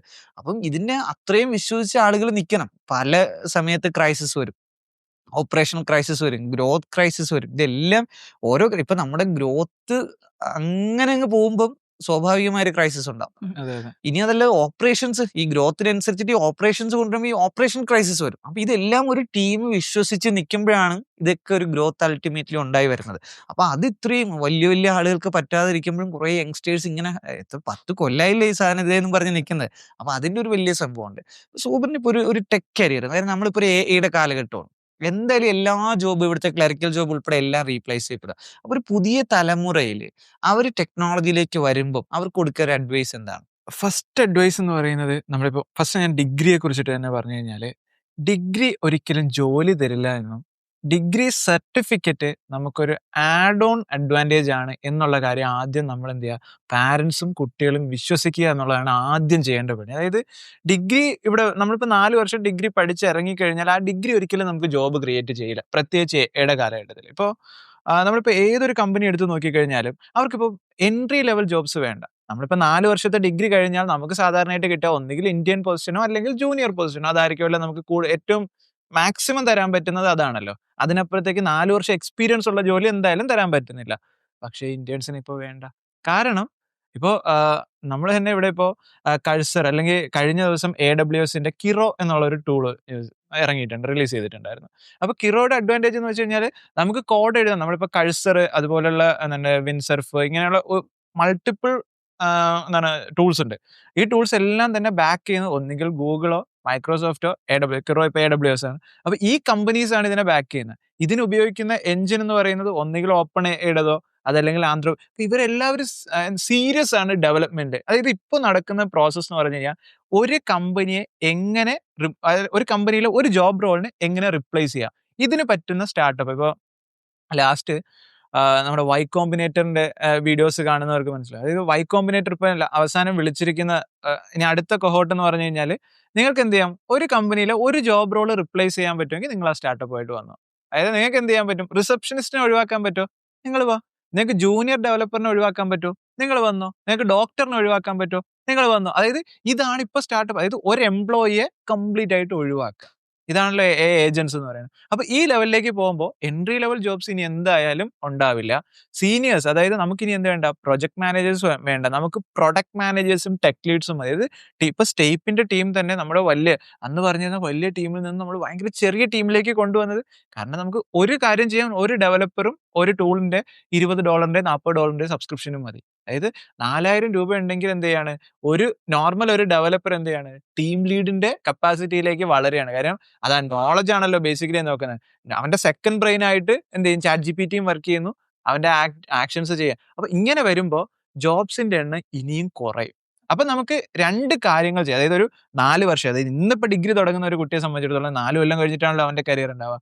ആ സമയത്ത് ഒന്നുകിൽ നമുക്ക് എന്ത് ചെയ്യാം, ഈ ഒരു AI ക്രിയേറ്റ് ചെയ്യുന്ന ആളാവാം, അതല്ലെങ്കിൽ AI ഉപയോഗിക്കുന്ന ആളായിട്ട് മാറാം. ഈ ഉപയോഗിക്കുന്ന ആളിന്റെ ഒരു കരിയർ പാത്ത് എന്ന് പറയുന്നത്, അതായത് മാക്സിമം പോയ ഒരു 6 മാസം 1 വർഷം കഴിയുമ്പോൾ ഇതിങ്ങനെ മാറിക്കൊണ്ടേയിരിക്കും. അപ്പം ക്രിയേറ്റ് ചെയ്യുന്ന ആളിന് മാത്രമേ ഉള്ളൂ ഇപ്പോൾ ഇനി ഓപ്പർച്യൂണിറ്റി. പിന്നെ എന്താണ് ഇതിന്റെ ഒരു അഡ്വാൻറ്റേജ് എന്ന് വെച്ച് കഴിഞ്ഞാൽ ഇത് ക്രിയേറ്റ് ചെയ്യാൻ ഈസിയാണ്. അതായത് ഫണ്ടമെന്റൽസ് നമുക്ക് അറിയാമെങ്കിൽ നമുക്ക് എന്ത് ചെയ്യാം, നമുക്ക് ഈ പ്രോബ്ലംസ് ഓരോന്നായിട്ട് സോൾവ് ചെയ്യാം. അതായത് ടെക്നോളജി ഇതുവരെ എത്താത്ത സ്ഥലങ്ങളിലേക്ക് നമുക്ക് എത്തിക്കാൻ പറ്റും. അതായത് ഇതുവരെ എന്ത് ചെയ്തിട്ടില്ല, നമ്മുടെ ദാസേട്ടന്റെ ചായക്കടയിൽ ടെക്നോളജി വന്നിട്ടില്ല. പക്ഷേ AI ഉള്ളത് കൊണ്ട് ഇപ്പൊ എന്ത് ചെയ്യാം, ഒരു 7ാം ക്ലാസ്സിലെ കുട്ടിക്ക് ദാസേട്ടന്റെ ചായക്കടയെ ഓട്ടോമേറ്റ് ചെയ്ത് കൊടുക്കാൻ പറ്റും. മുന്നേ ദാസേട്ടൻ സ്വപ്നത്തിൽ പോലും ചിന്തിക്കാത്ത കാര്യം. അപ്പൊ ഇത്രത്തോളം സിമ്പിളായി AI മാറി. അതായത് ഞാൻ എക്സാമ്പിൾ, അതായത് ഇതുവരെ നമ്മൾ ടെക്നോളജിയെ കുറിച്ചിട്ട് ചിന്തിച്ചിട്ടില്ലാത്ത ഏരിയകളിൽ ടെക്നോളജി എത്തിപ്പെടും എന്ന് പറഞ്ഞു കഴിഞ്ഞാൽ ഓപ്പർച്യൂണിറ്റീസിന്റെ എണ്ണം കൂടുന്നതാണ്. പക്ഷെ അവരെന്താവണം, കൺസ്യൂമർ മാറിയിട്ട് ക്രിയേറ്ററിലേക്ക്. അതായത് കോളേജ് പഠനം അല്ലെങ്കിൽ എന്ത് തരത്തിലുള്ള പഠനമായി കഴിഞ്ഞാലും അത് ക്രിയേറ്റർ ആവാനുള്ള പഠനമായിരിക്കണം. അതെ. ഇപ്പൊ സ്റ്റേപ്പ് കൊണ്ടുവരുന്ന ഒരു സംഭവം തന്നെ എന്ന് പറഞ്ഞാല്, സ്റ്റേപ്പ് വളരെ ചെറുതല്ലേ. ഇപ്പൊ 10 വയസ്സുള്ള കുട്ടിയെ കോഡിംഗ് പഠിപ്പിക്കുമ്പോൾ ഒരുപാട് പേര് ചോദിച്ചിട്ടുണ്ട്, ഇത് AIയുടെ കാലഘട്ടത്തിൽ വെബ്സൈറ്റ് ഒക്കെ എന്തിനാണ്. അവർ കൃത്യമായിട്ട് മനസ്സിലാക്കേണ്ടത്, സ്റ്റേപ്പ് കോഡിംഗ് പഠിപ്പിക്കണം 10 വയസ്സിലാണ് കോഡിംഗ് പഠിപ്പിക്കുന്നത്, 23ാം വയസ്സിലല്ല. ഈ മെഷീൻസുമായിട്ട് കമ്മ്യൂണിക്കേറ്റ് ചെയ്യാനും ഈ AI ടൂൾസും AI വേൾഡും മനസ്സിലാക്കാനും വേണ്ടിയിട്ടാണ്. അവിടെയാണ് 19 വയസ്സാകുമ്പോൾ IoT സ്റ്റാർട്ടപ്പ് തുടങ്ങുന്നത്. 10 വയസ്സ് 11 വയസ്സിൽ നമ്മൾ ഈ കോഡ് പഠിപ്പിച്ചത് കൊണ്ടാണ് 19ാം വയസ്സിൽ അവൻ എന്ത് ചെയ്തത്, അവൻ IoT സ്റ്റാർട്ടപ്പ് തുടങ്ങുന്നത്. എന്ന് പറയുമ്പോൾ റിയൽ വേൾഡ് പ്രോബ്ലം സോൾവ് ചെയ്യുന്നവരാകണം. അതല്ലാണ്ട് കുറച്ച് കോഡ് എഴുതി കുറച്ച് വെബ്സൈറ്റ് ഉണ്ടാക്കാം, സോഫ്റ്റ്വെയർ ഉണ്ടാക്കാം എന്നല്ല. ഞാൻ ഈ ടെക്നോളജി ഉപയോഗിച്ച് ഈ ടൂൾസുകൾ, എനിക്ക് ഈ പറയുന്ന സംവിധാനങ്ങൾ ഉപയോഗിച്ചിട്ട് ഞാൻ എന്ത് പ്രോബ്ലമാണ് സമൂഹത്തിന്റെ സോൾവ് ചെയ്യണം, എനിക്ക് എന്താണ് ഇപ്പോൾ ഇവിടെ കർഷകരുടെ പ്രോബ്ലം സോൾവ് ചെയ്യാൻ എന്ത് ചെയ്യാം. അപ്പൊ real world AI, real world robotics implement ചെയ്യുക എന്നുള്ളതാണ്. കീടനാശിനി അടിക്കാണ്ട് കൃഷി ചെയ്യുന്നതിനെ പറ്റിയിട്ടായിരിക്കണം ഇവർ ആലോചിക്കേണ്ടത്. നല്ല ഫുഡ് പ്രൊഡക്ഷൻസ് കൂട്ടാൻ വേണ്ടിയിട്ടായിരിക്കണം ഇവർ ആലോചിക്കുന്നത്. സസ്യങ്ങളെക്കുറിച്ചും ആ സസ്യങ്ങളുടെ ഘടനയെക്കുറിച്ചും ഇവർ കൃത്യമായിട്ട് മനസ്സിലാക്കണം. കണ്ണില്ലാത്ത മനുഷ്യന് കണ്ണ് വെച്ച് കൊടുക്കാൻ ഇവർ ഡോക്ടർ ആവണം, ഈ എഞ്ചിനീയർ ഡോക്ടർ ആവണം. ഈ സയന്റിസ്റ്റ് ഡോക്ടർ ആവണം. അപ്പൊ ഇങ്ങനെ ആകാൻ വേണ്ടിയിട്ട് അപ്പൊ നമ്മളൊരു 10 വയസ്സുള്ള കുട്ടിയെ പഠിപ്പിച്ചു പോവുകയാണ്. അതായത് ടെക്നോളജിയിൽ അഗ്രഗണ്യനായ ഒരു ഡോക്ടറിനെ ഉണ്ടാക്കാനാണ് 10 വയസ്സ് പഠിപ്പിക്കുന്നത്.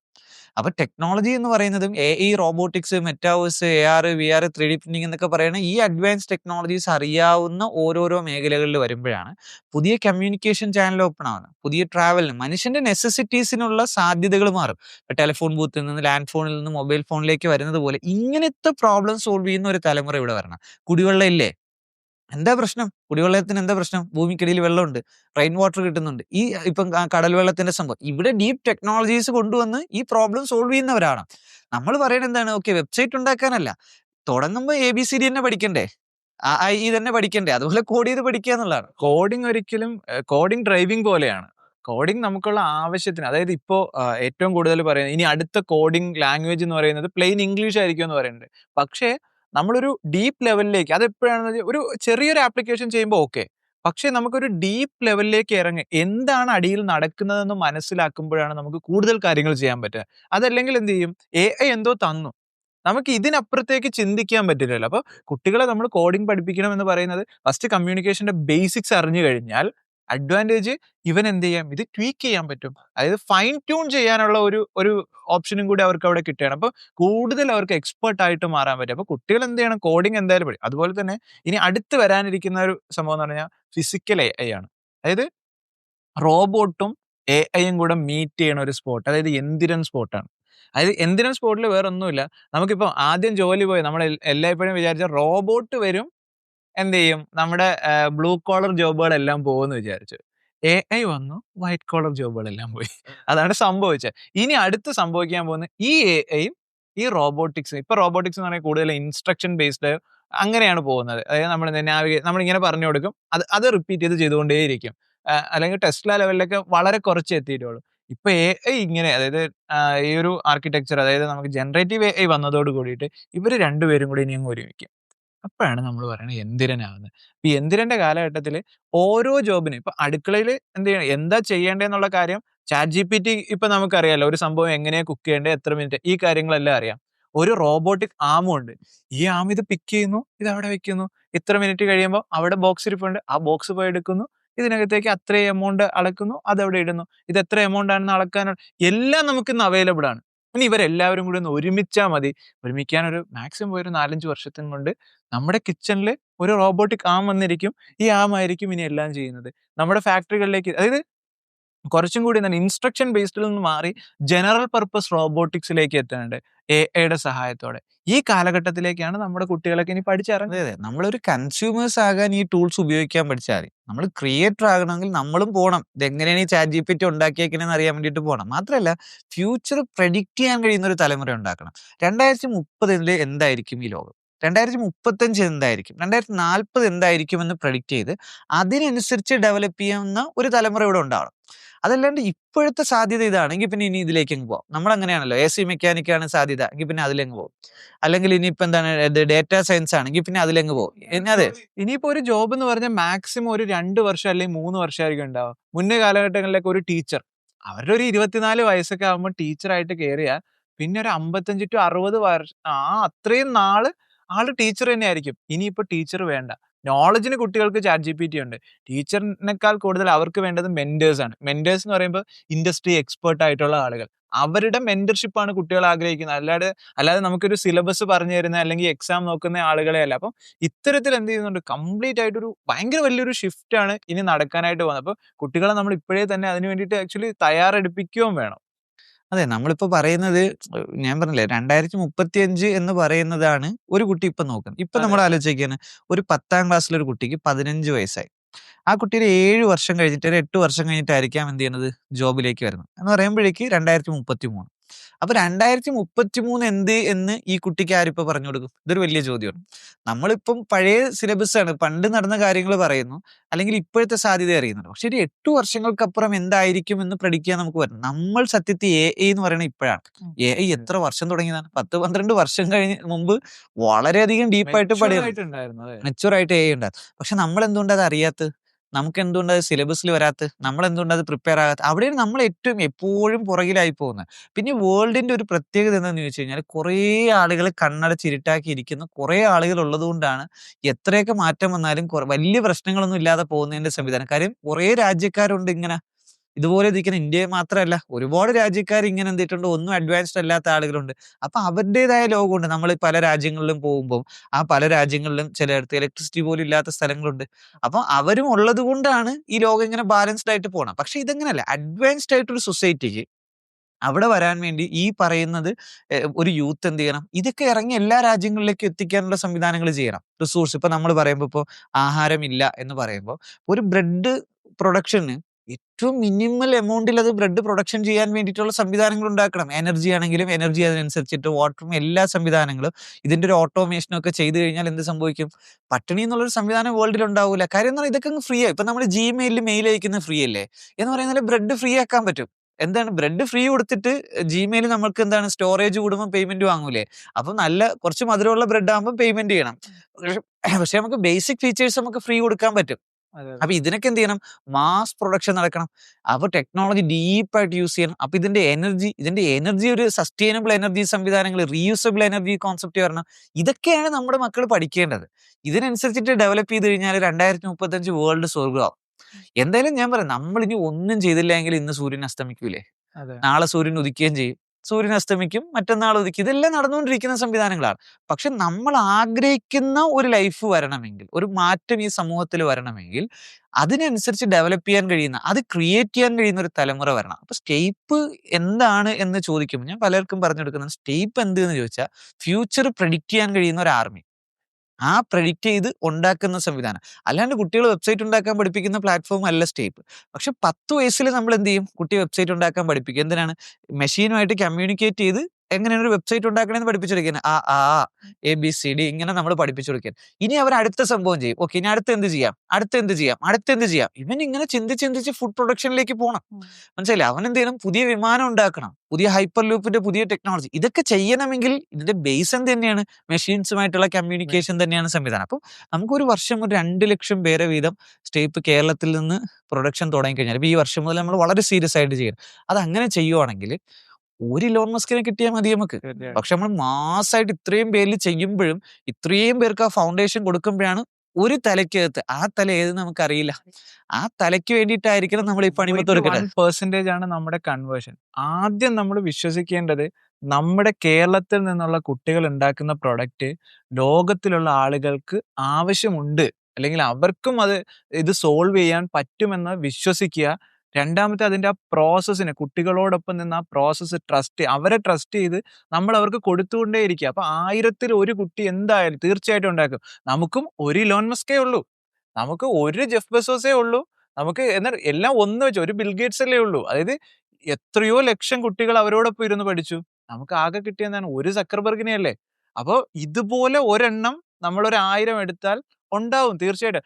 ആ ഒരാൾ എന്ത് ചെയ്തോളും, ഈ 1000 പേർക്ക് വേണ്ടിയിട്ടുള്ള ജോലിയും ക്രിയേറ്റ് ചെയ്തു, അവർക്ക് വേണ്ടിയിട്ടുള്ള പ്രോബ്ലംസും സോൾവ് ചെയ്ത് കൊടുത്തോളും. ഇതുപോലെ അതായത് എല്ലാ കുട്ടിയും ഓൺടർപ്രണർ ആവേണ്ട ആവശ്യമില്ല. പക്ഷെ ഈ 1000-ൽ 1 വീതം ആയിട്ടില്ലെങ്കിൽ അത് നമുക്ക് പ്രശ്നമാണ്. നമുക്ക് ശരിക്ക് ഈ 1000 പേരെ ട്രെയിൻ ചെയ്താലേ ഒരാളെ നമുക്ക് ഓൺടർപ്രണർ ആയിട്ട് കിട്ടുള്ളൂ. നമ്മൾ ഒരാളിൽ തന്നെ ഫോക്കസ് ചെയ്തിട്ട് പ്രത്യേകിച്ച് കാര്യമില്ല. നമ്മൾ ഒരാളിൽ ഫോക്കസ് ചെയ്ത് ആ ഒരു ഓൺടർപ്രണർ ഉണ്ടാക്കിയെടുക്കാന്ന് വിചാരിച്ചു കഴിഞ്ഞാൽ നടക്കുകയൊന്നുമില്ല. അപ്പൊ നമ്മൾ എന്ത് ചെയ്യണം, ഒരുപാട് പേരെ ഇതിലേക്ക് ഇൻവൈറ്റ് ചെയ്യണം, അവർക്കൊരു ഓപ്പർച്യൂണിറ്റി ക്രിയേറ്റ് ചെയ്യണം. കാര്യം ഞാൻ പറഞ്ഞു വരുന്നത്, നമുക്ക് 2035 എന്തായിരിക്കുമെന്ന് പ്രെഡിക്റ്റ് ചെയ്ത് അതിനനുസരിച്ച് ഡെവലപ്പ് ചെയ്യാൻ കഴിയുന്ന ഒരു തലമുറയോട് വരണം. 2035 എന്തായിരിക്കും വേൾഡിന് വേണ്ടത്, ആ വേൾഡിന് എന്താണോ വേണ്ടത് അതിനെക്കുറിച്ച് ആലോചിച്ച് അത് ചെയ്ത് അത് ഡെവലപ്പ് ചെയ്തെടുക്കുന്ന ആളുകൾ വേണം. അങ്ങനെ വരുമ്പോഴാണ് സത്യത്തിൽ എന്ത് ചെയ്യുന്ന ഓപ്പർച്യൂണിറ്റി വരുന്നത്. കാര്യം വേൾഡിന് ഒരുപാട് ആളുകൾ ആവശ്യമുണ്ട്. വേൾഡ് ഒരുപാട് പ്രോബ്ലംസ് നേരിട്ടുകൊണ്ടിരിക്കുകയാണ്. ഈ പ്രോബ്ലംസിനുള്ള സൊല്യൂഷൻസ് ഇൻവെന്റ് ചെയ്യാൻ വേണ്ട ആളുകൾ അവർക്ക് വേണം.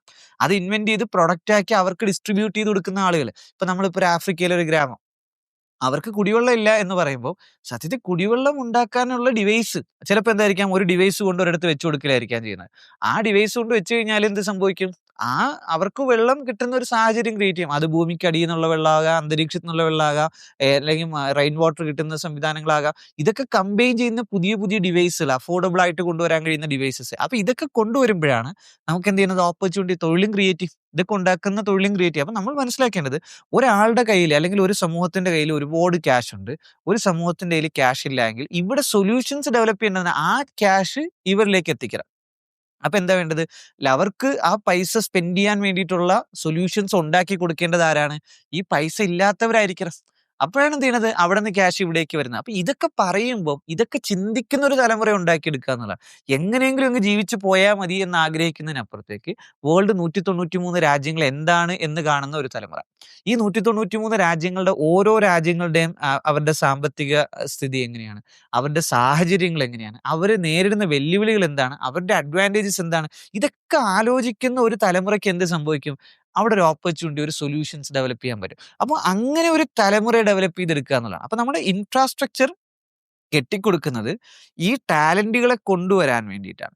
ടാലന്റുകൾ വന്നിട്ട് എന്താണ്, ഈ ഇന്നോവേഷൻസിനെ പറ്റി ആലോചിക്കേണ്ടത്. അപ്പൊ അവിടെയാണ് സിലിക്കൺ വാലി മിഷൻ പൂർണ്ണമാവുന്നത്. അപ്പം വേൾഡിന്റെ എന്തായിരിക്കും, വേൾഡ് എല്ലാവരും പറയണം, ആ കേരളക്കാർ ചെയ്തു തന്ന സംഭവം ഉള്ളത് കൊണ്ട് ഈ സംഭവം റെഡിയായി. ഇന്നിപ്പോ അമേരിക്കക്കാരെ കുറിച്ച് അല്ലെങ്കിൽ നമ്മൾ കാലിഫോർണിയനെ പറ്റി പറയുമ്പോൾ ലോകത്തുള്ള പ്രോബ്ലംസ് ഒക്കെ സോൾവ് ചെയ്ത് വരുന്ന അവിടെയാണ്. അങ്ങനെ ഏത് രാജ്യത്ത് എന്ത് പ്രശ്നം ഉണ്ടെങ്കിലും എല്ലാവരും കേരളത്തിലേക്ക് ഉറ്റുനോക്കണം. പുതിയൊരു സംഭവം വന്നു, ഇപ്പൊ പുതിയൊരു വൈറസ് വന്നു, സൊല്യൂഷൻ എവിടെ നിന്നുണ്ടാവണം, കേരളത്തിൽ നിന്നുണ്ടാവണം. കാരണം കേരളത്തിലെ ടാലന്റുകൾ അമ്മാതിരി കപ്പാസിറ്റി ഉള്ള ടാലന്റുകളായിരിക്കണം. വേൾഡിന് എന്ത് പ്രശ്നം ഉണ്ടെന്ന് പറഞ്ഞാൽ മതി, പുതിയ ഫ്ലൈറ്റ് വേണോ, പ്രോബ്ലംസ് വന്നാൽ മതി. അപ്പൊ നമ്മുടെ അൽഗോരിതം ലാബ് എന്ത് ചെയ്യണം, ഇങ്ങനെ റിസർച്ച് പേപ്പേഴ്സ് ഇങ്ങനെ സബ്മിറ്റ് ചെയ്തുകൊണ്ടിരിക്കണം. തിയററ്റിക്കലി ഓരോ സംവിധാനങ്ങൾ പ്രൂവ് ചെയ്യണം. ഓരോ സംവിധാനം തിയററ്റിക്കലി പ്രൂവ് ചെയ്താൽ അടുത്ത ലാബ് എന്ത് ചെയ്യണം, അത് പ്രൊഡക്ഷനിലേക്ക് അത് എന്ത് ചെയ്യണം, വരണം. ആറാണ്ടി അത് പ്രൊഡക്ഷനിലേക്ക് വരണം, വേൾഡിലേക്ക് അത് വരണം. അങ്ങനെ ഡീപ് ടെക് സൊല്യൂഷൻസിലേക്ക് നമ്മൾ കൊണ്ടുവരണം. നമ്മുടെ ജോബ് പോവും എന്ന് പേടിച്ച് ഇവിടെ ഇരിക്കില്ല, വരാതിരിക്കുന്നതിനെ കുറിച്ച് ആലോചിക്കില്ലല്ല. എന്തൊക്കെയാണോ ഇന്ന് വേൾഡിൽ നമുക്കുള്ളത് അതിനെ മുഴുവൻ ഉപയോഗിച്ച് മാക്സിമം ലെവലിൽ നമുക്ക് എന്ത് ചെയ്യാൻ കഴിയണം. അപ്പൊ അങ്ങനെ ഒരു തലമുറ ഉണ്ടാക്കിയെടുക്കുന്നതിനുള്ള ഒരു വലിയ ഇനിഷ്യേറ്റീവ് ടാൽഡ്രോപ്പ്. അപ്പൊ ആ ടാൽഡ്രോപ്പിന് തുടങ്ങാൻ എന്താണ് 2015 17-ാം വയസ്സിൽ ജോയിൻ ചെയ്ത സോബർ, 2021 ക്രൈസ്റ്റിൽ നിന്ന് ജോയിൻ ചെയ്ത മിഷാന. അപ്പൊ നമ്മളിപ്പോ ഒരു വലിയൊരു ആശയം ഇങ്ങനെ പറഞ്ഞുകൊണ്ടിരിക്കുക, ഒരുപാട് ആളുകൾ ഇൻസ്പയർ ആകണം ഇതിൻ്റെ അകത്ത്, അവര് നമുക്കൊപ്പം ചേരണം. അതാണ് ടാലന്റുകൾ റോപ്പ് ചെയ്യപ്പെടണം. ഈ ടാൽറോപ്പിംഗ് പ്രോസസ്സ് ഒരു 1000-ലധികം ടീം മെമ്പേഴ്സ് നമ്മുടെ ഈ ഒരു മിഷൻ വിശ്വസിച്ച് നിൽക്കുന്നുണ്ട്. കൂടുതൽ പേരെ ടാൽറോപ്പ് ചെയ്യാൻ ഇപ്പൊ നമ്മൾ ഇന്റർനാഷണലി വലിയ ലെവലിലേക്ക് പോകുന്നുണ്ട്. നമ്മുടെ ഈ പോഡ്കാസ്റ്റ് കേൾക്കുന്നവർക്ക് നമ്മുടെ ഒരു ഇന്റർനാഷണൽ പ്ലാൻ ഒന്ന് പെട്ടെന്ന് ചുരുക്കി പറഞ്ഞാൽ എങ്ങനെ പറയും മിഷാന? നമ്മുടെ ഇന്റർനാഷണൽ 193 നമ്മളിപ്പോൾ ഇന്ത്യ ഒഴിച്ച് 192 കൺട്രീസിലേക്കുള്ള നമ്മുടെ എക്സ്പാൻഷനാണ് നമ്മളിപ്പോൾ നടത്തിക്കൊണ്ടിരിക്കുന്നത്. നമ്മളൊരു മേജർ ഹബ്ബായിട്ട് വെച്ചിട്ടുള്ള ദുബായാണ്. നമ്മുടെ ആദ്യത്തെ ഇന്റർനാഷണൽ ഓഫീസ് വന്നത് ദുബായിലായിരുന്നു. അപ്പോൾ അതുകൊണ്ട് തന്നെ നമ്മളത്, കാരണം ഒരു ഗ്ലോബൽ ഹബ്ബാണ്, എവിടേക്കും നമുക്ക് എത്തിപ്പെടാൻ പറ്റുന്ന അത്ര ഒരു സപ്പോർട്ടീവ് ഇക്കോസിസ്റ്റം ഉള്ള കൺട്രിയും കൂടിയാണ്. ഇവിടെ നിന്നാണ് നമ്മൾ ബാക്കി കൺട്രീസിലേക്ക് എത്തിപ്പെടുന്നത്. ഇപ്പം നമ്മൾ സ്ട്രോങ് ആയിട്ടുള്ള ഒരു GCC ടീം നമുക്കിപ്പോൾ ഡിപ്ലോയ് ആവുന്നുണ്ട്. ഓൾറെഡി ദുബായ് ഫോക്കസ് ചെയ്തിട്ട് നമ്മൾ ബാക്കി കൺട്രീസിലുള്ള നമ്മുടെ ആ ഒരു കണക്ഷൻ മേക്കിംഗ് അല്ലെങ്കിൽ ഒരു കമ്മ്യൂണിറ്റി ബിൽഡിംഗ് ഓൾറെഡി നമ്മൾ സ്ട്രോങ് ആയിട്ട്, അത് ഇപ്പോഴും അല്ല, 2015 തൊട്ടല്ലേ 2020 തൊട്ടിട്ടേ സ്ട്രോങ് ആയിട്ട് നമ്മൾ ചെയ്തു വരുന്നുണ്ട്. അപ്പോൾ ഇനി ഒരു സ്ട്രോങ് GCC ടീം അങ്ങോട്ട് ഓരോ GCC കൺട്രീസിലേക്കും ഡിപ്ലോയ് ആവുന്നുണ്ട്. നമ്മുടെ ഓഫീസ് അങ്ങോട്ട് വരും. പിന്നെ നമ്മുടെ ഒരു ബ്രാൻഡിങ് അല്ലെങ്കിൽ ഒരു കൊളാബറേഷൻ്റെ ഒരു മെയിൻ പാർട്ട് എന്നുള്ളത് നമുക്ക് ഒരു സ്ട്രോങ് മീഡിയ പാർട്ട്ണർ ആ ഒരു കൺട്രിയിൽ വരാന്നുള്ളത്. അപ്പോൾ നമ്മുടെ കലീഷ് ടൈംസിൻ്റെ ഇവന്റ്, കാരണം നമ്മൾ അവിടെ ഉണ്ട് എന്നുള്ളത്, നമ്മൾ അവിടെ ഒരു ആക്ടിവിറ്റി ചെയ്തതും പിന്നെ നമ്മൾ ആ ഒരു മീഡിയ പാർട്ട്ണർ ചെയ്ത് നമ്മൾ കുറേ അധികം ആൾക്കാരിലേക്കും, അതും കുറേ അധികം ഇമ്പോർട്ടൻറ്റ് സ്റ്റേക്ക് ഹോൾഡേഴ്സിലേക്കും നമുക്ക് പെട്ടെന്ന് തന്നെ എത്താൻ പറ്റിയിട്ടുണ്ട്. വളരെ നല്ല റെസ്പോൺസ് അവിടെ കിട്ടിയിട്ടുണ്ട്. അത് ത്രൂ തന്നെ നമുക്ക് കുറേ കൺട്രീസിലേക്കുള്ള കണക്ഷൻസും ആയിട്ടുണ്ട്. ഇത് ഒരു സൈഡ് നടക്കുന്നു. അതിൻ്റെ ഒപ്പം തന്നെ നമ്മൾ UK-ലേക്കും US-ലേക്കുള്ള എക്സ്പാൻഷൻസ് നമുക്ക് ഓൾറെഡി അവിടെയും നമ്മളൊരു സ്ട്രോങ് ടീമിനെ സെറ്റപ്പ് ചെയ്തു. ഓൾസോ നമ്മുടെ സ്റ്റുഡൻറ്റ് വിങ്, ഇപ്പം നമുക്ക് ടിസാപ്പ് എന്ന് പറഞ്ഞ Talrop international student ambassador programme ഉണ്ട്. ആ ഒരു പ്രോഗ്രാം ത്രൂ തന്നെ നമ്മൾ ബാക്കി കൺട്രീസിലേക്കുള്ള എക്സ്പാൻഷനും ഇതും പാരലലി നടക്കുന്നുണ്ട്. ഇനി അതേപോലെ തന്നെ നമുക്ക് സുഡാൻ പോലത്തെ കൺട്രീസിലേക്കുള്ള ഒരു മിഷൻ, ആഫ്രിക്കൻ രാജ്യങ്ങളിലേക്കുള്ള ഒരു മിഷൻ കൂടി. അപ്പം നമ്മളൊരു ഡെവലപ്പിംഗ് ലീസ്റ്റ് ഡെവലപ്ഡ് കൺട്രീസ് എന്നുള്ള ഒരു 3 നമ്മൾ സെഗ്മെന്റ് ചെയ്ത് അതിന് ഓരോ സ്ട്രാറ്റജീസ് ആയിട്ട് മേക്ക് ചെയ്തിട്ടാണ് നമ്മൾ ഓരോ കൺട്രീസിൽ ഇതെല്ലാം പാരലലി തന്നെയാണ് നമ്മളിപ്പോൾ കൊണ്ടുപോകുന്നത്. അപ്പൊ നമുക്കൊരു ഇന്റർനാഷണൽ ടെക് ടാലൻസിന് ഉണ്ടാക്കിയെടുക്കലാണ് സോബറിന്റെ റെസ്പോൺസിബിലിറ്റി. അപ്പൊ മിഷാന ഇതിനു വേണ്ടി ലോകരാജ്യങ്ങളിലേക്ക് ഡിസ്ട്രിബ്യൂഷൻ സിസ്റ്റം എനാബിൾ ചെയ്യുന്നു. ആ ഡിസ്ട്രിബ്യൂഷൻ സിസ്റ്റത്തിൽ വേൾഡിൽ നിന്ന് നമുക്ക് ലാർജ് അസറ്റ്സുകൾ മേക്ക് ചെയ്യാൻ പറ്റുന്ന പ്രോബ്ലം സോൾവ് ചെയ്യാൻ കഴിയുന്ന ടാലൻസ്. അപ്പൊ കേരളത്തിൽ നിന്ന് നമുക്ക് ടാലൻസ് വേണം, ഇന്ത്യയിൽ നമുക്ക് ടാലൻസ് വേണം, വേൾഡിൽ നിന്നൊരു ടാലൻസ് വേണം. ഈ ടെക്നോളജി ഉണ്ടാക്കാൻ കഴിയുന്ന ടാലൻസിന്റെ ഒരു ഹണ്ടാണ് ഇപ്പോൾ സോബർ ചെയ്യുന്നത്. അപ്പൊ നമ്മുടെ സ്റ്റേപ്പ് ഓരോ രാജ്യങ്ങളിലേക്ക് പോവുകയാണ്. അതെ. അപ്പോൾ സ്റ്റേപ്പ് ഇപ്പോൾ യു എയിലാണ് നമ്മളിപ്പോൾ അടുത്ത എക്സ്പാൻഷൻ വന്നിട്ടുള്ളത്. ഇപ്പോൾ യു എയിലേക്ക് വരുമ്പോൾ അവിടെ ഇംഗ്ലീഷ്, അറബിക് ലാംഗ്വേജിലേക്കും അതുപോലെ തന്നെ എ റോബോട്ടിക്സ്. ഇപ്പം യു എയെ സംബന്ധിച്ചിടത്തോളം അവർ ഓൾറെഡി തന്നെ എ അഡോപ്റ്റ് ചെയ്ത് തുടങ്ങി, അവരുടെ സിലബസിലേക്ക് തന്നെ കൊണ്ടുവന്നതാണ്. അതുകൊണ്ട് തന്നെ നമുക്ക് വളരെ ഈസിയാണ് ഇപ്പോൾ നമ്മൾ കൂടുതൽ ക്യാമ്പസുകളിലേക്ക് അക്കാഡമിക് ഇയറിലേക്ക് ഇപ്പോൾ വരികയാണ്. ഇപ്പോൾ അവർക്ക് അവിടെ വെക്കേഷൻ നടക്കുകയാണ്. അപ്പോൾ വെക്കേഷൻ കഴിയുന്നതോട് കൂടിയിട്ട് നമ്മൾ ക്യാമ്പസുകളിലേക്ക് കയറുകയാണ്. അപ്പം ഇത്തരത്തിൽ കുട്ടികളെ അവിടെയും നമുക്ക് ചെറിയ കുട്ടികളെ തന്നെ ട്രെയിൻ ചെയ്ത് കൊണ്ടുവരാനായിട്ട് വരും. പിന്നെ ഡെവലപ്ഡ് കൺട്രീസിന്റെ ഒരു പ്രത്യേകത, ഇപ്പോൾ പ്രത്യേകിച്ച് യു എ പോലുള്ള കൺട്രീസിന്റെ എന്ന് പറയുമ്പോൾ അവിടുന്ന് ഒരു സൊല്യൂഷൻ അവർ കുറച്ചും കൂടി എന്താണെന്ന് വെച്ചാൽ കൺസ്യൂമേഴ്സ് ആണ്. അവർ ടെക്നോളജി പർച്ചേസ് ചെയ്യുന്നവരാണ് കൂടുതലും. അവിടെ ഇൻവെന്റ് ചെയ്യുന്നതിനേക്കാൾ അവർക്ക് ഈസി എന്ന് പറയുന്നത് അവരുടെ കയ്യിൽ പൈസ ഉണ്ട്, അതുകൊണ്ട് തന്നെ അവർക്ക് പർച്ചേസ് ചെയ്യാനായിട്ട്. അപ്പം ഈ മൈൻഡ് സെറ്റ് മാറ്റിയെടുക്കുക എന്നുള്ളത് തന്നെയായിരുന്നു ഏറ്റവും വലിയ ഒരു ചാലഞ്ച് എന്ന് പറയുന്നത്. അപ്പോൾ യു എയുടെ കേസിൽ നമ്മൾ HCT ക്യാമ്പസിന്റെ ചെയർമാനുമായിട്ട് സംസാരിച്ചിട്ടുണ്ടായിരുന്നു. അപ്പോൾ അദ്ദേഹം പറഞ്ഞ കാര്യം 99% എമിറാത്തീസ് ഉള്ള ക്യാമ്പസാണ് HCT. പക്ഷേ അവിടെ അവർ നേരിടുന്ന പ്രശ്നം എന്ന് പറഞ്ഞു കഴിഞ്ഞാൽ കുട്ടികൾക്ക് ഇൻവെൻഷൻസിന്റെ ആവശ്യമില്ല. അവർക്കിപ്പോൾ ബുഗാട്ടി വേണോ, പർച്ചേസ് ചെയ്യാം. അവർക്കിനി എന്താണോ ഇന്നത്തെ top of the line technology അത് അവർക്ക് എന്ത് ചെയ്യാൻ പറ്റും, പർച്ചേസ് ചെയ്യാനുള്ള പർച്ചേസ് പവർ ഉണ്ട്. അപ്പോൾ കുട്ടികൾക്ക് ഇൻവെന്റ് ചെയ്യുന്നതിനെ കുറിച്ചിട്ട് ആലോചിക്കേണ്ട ആവശ്യമില്ല എന്നുള്ളതാണ്. അവിടെ ഏറ്റവും കൂടുതൽ സർവീസ് ബേസ്ഡ് സ്റ്റാർട്ടപ്പുകളാണ് അവിടെ റൺ ആവുന്നത്. കാരണം അവിടെ ഇപ്പം 10 മിനിറ്റിൽ ഡെലിവറി എന്ന് പറഞ്ഞു കഴിഞ്ഞാൽ അവിടെ 10 മിനിറ്റിൽ ഡെലിവറി നടന്നിരിക്കും. അതായത് നമ്മളെ കുറച്ചും കൂടി മടിയന്മാരാക്കുന്ന തരത്തിലുള്ള ഇൻവെൻഷൻസ് ആണ് അവിടെ നടക്കുന്നത്. പക്ഷെ അതിനെ മാറ്റുന്നതിന് വേണ്ടിയിട്ട് നമുക്ക് ചെറിയ കുട്ടികളെ മുതലേ തന്നെ നമുക്ക് മാറ്റിക്കൊണ്ടുവരാൻ പറ്റും. അപ്പൊ അതാണ് ശരിക്കും നമ്മൾ UAE അതല്ലെങ്കിൽ GCC കൺട്രീസിലേക്കുള്ള ഇനിഷ്യേറ്റീവ് ആയിട്ട് നമുക്ക് ഇതൊരു ഓപ്പർച്യൂണിറ്റിയും കൂടിയാണ്. കാര്യം ഇവർക്ക് നമ്മുടെ മാൻ പവറും സർവീസും കൊടുത്ത് അവരുടെ ക്യാപിറ്റൽ നമ്മുടെ നാട്ടിലേക്ക് കൊണ്ടുവരാൻ പറ്റും. അവരിപ്പോ ഇപ്പൊ സൗദി അറേബ്യ ആയിക്കഴിഞ്ഞാലും അല്ലെങ്കിൽ UAE ആയിക്കഴിഞ്ഞാലും ഒക്കെ ഇപ്പം അബുദാബിക്കൊക്കെ എന്താണ് ഓയിൽ ഉള്ളത് കൊണ്ടാണ് അവർക്ക് ഇത്രയും ഫണ്ട് ജനറേറ്റ് ചെയ്യാൻ പറ്റിയത് എന്ന് പറയുമ്പോൾ. അപ്പൊ ഇവരുടെ ആ ഒരു ക്യാപിറ്റലിന് നമുക്ക് എന്ത് ചെയ്യാൻ പറ്റണം, കൊണ്ടുവരാൻ പറ്റണം. അതോടൊപ്പം തന്നെ നമുക്ക് എന്ത് ചെയ്യണം, നമുക്ക് വേണ്ട ടാലൻസ് എല്ലാ രാജ്യങ്ങളിലും വേണം. അത് നമ്മൾ ഒരു വേൾഡ് കാര്യം ഈ ഗ്ലോബൽ എക്കോണമി, ഗ്ലോബൽ സിറ്റീസ് എന്നൊരു കോൺസെപ്റ്റ് ആണ്. ഒരു സ്ഥലത്തേക്ക് മാത്രം ലിമിറ്റ് ചെയ്തുകൊണ്ടൊന്നും ഇനി ആർക്കും വളരാനൊന്നും പറ്റില്ല. എല്ലാ രാജ്യങ്ങളിലും നമുക്ക് ആക്സസ് ഉണ്ടെങ്കിൽ മാത്രമേ നമ്മൾ ഉദ്ദേശിക്കുന്ന ഒരു ടാലന്റ് ഡെവലപ്മെന്റ്സ് കൊണ്ടുവരത്തുള്ളൂ. ഇപ്പം ഇന്ത്യയുടെ ടാലൻസ് വെച്ചിട്ടാണല്ലോ ഗൂഗിളൊക്കെ ഉണ്ടാക്കി എന്ന് പറയുന്നത് പോലെ നമുക്ക് എല്ലാ രാജ്യങ്ങളിൽ നിന്നും ടാലന്റ് വേണം. എന്തായാലും നമ്മുടെ പോഡ്കാസ്റ്റിൽ ഇന്ന് എനിക്കൊപ്പം 2 പേര് വന്നു. ഓക്കെ, അപ്പൊ നമ്മുടെ കുറെ കാര്യങ്ങൾ നമ്മളിങ്ങനെ എന്താണ് സംഭവിക്കുന്നത് എന്നുള്ള കാര്യങ്ങളും അല്ലെങ്കിൽ നമ്മുടെ ഒരു ജേർണിയും നമ്മൾക്ക് പുതിയ വരുന്ന ഓരോരുത്തർക്കുള്ള ഒരു കാഴ്ചപ്പാട് ഉണ്ടാക്കുക എന്നൊരു പേർപ്പസോടുകൂടി ടാൽറോപ്പിനെ പറ്റി ഡീറ്റെയിൽ ആയിട്ട് പഠിക്കാൻ താല്പര്യപ്പെടുന്നവർക്ക് ആഴ്ചയിൽ 1 മണിക്കൂർ അവർക്ക് ഓക്കെ ഇതാണ് ടാൽറോപ്പ്, ഇങ്ങനെയാണ് ടാൽറോപ്പ് ഉണ്ടാക്കിയത്, ഇങ്ങനെയാണ് പ്ലാൻസ് എന്ന് പറയുന്ന ഒരു ലെവലിലാണ് നമ്മൾ ഈ untold stories podcast series start ചെയ്തിട്ടുള്ളത്. അപ്പൊ എന്തായാലും നമുക്കൊരു വലിയ സ്വപ്നങ്ങൾക്കൊപ്പം ഒരുമിച്ച് വന്നവർ, അത് ഒരു തലമുറയെ തന്നെ ഇൻസ്പയർ ചെയ്തുകൊണ്ടിരിക്കുന്ന ആളുകൾ കൂടുതൽ വളരെ ശക്തമായിട്ട് നമ്മുടെ മിഷൻ ആൻഡ് റിയാലിറ്റിയിലേക്ക് കൊണ്ടുവരാൻ സാധിക്കട്ടെ. അപ്പൊ അതിൽ നിങ്ങൾക്കും അതിന്റെ എക്സ്ട്രീം ലെവലിൽ കോൺട്രിബ്യൂട്ട് ചെയ്യാൻ കഴിയട്ടെ എന്ന് ആശംസിച്ചുകൊണ്ട് നമുക്ക് ഇന്നത്തെ പോഡ്കാസ്റ്റ് വൈൻഡപ്പ് ചെയ്യാം. അപ്പൊ okay Mishana, okay sober, thank you.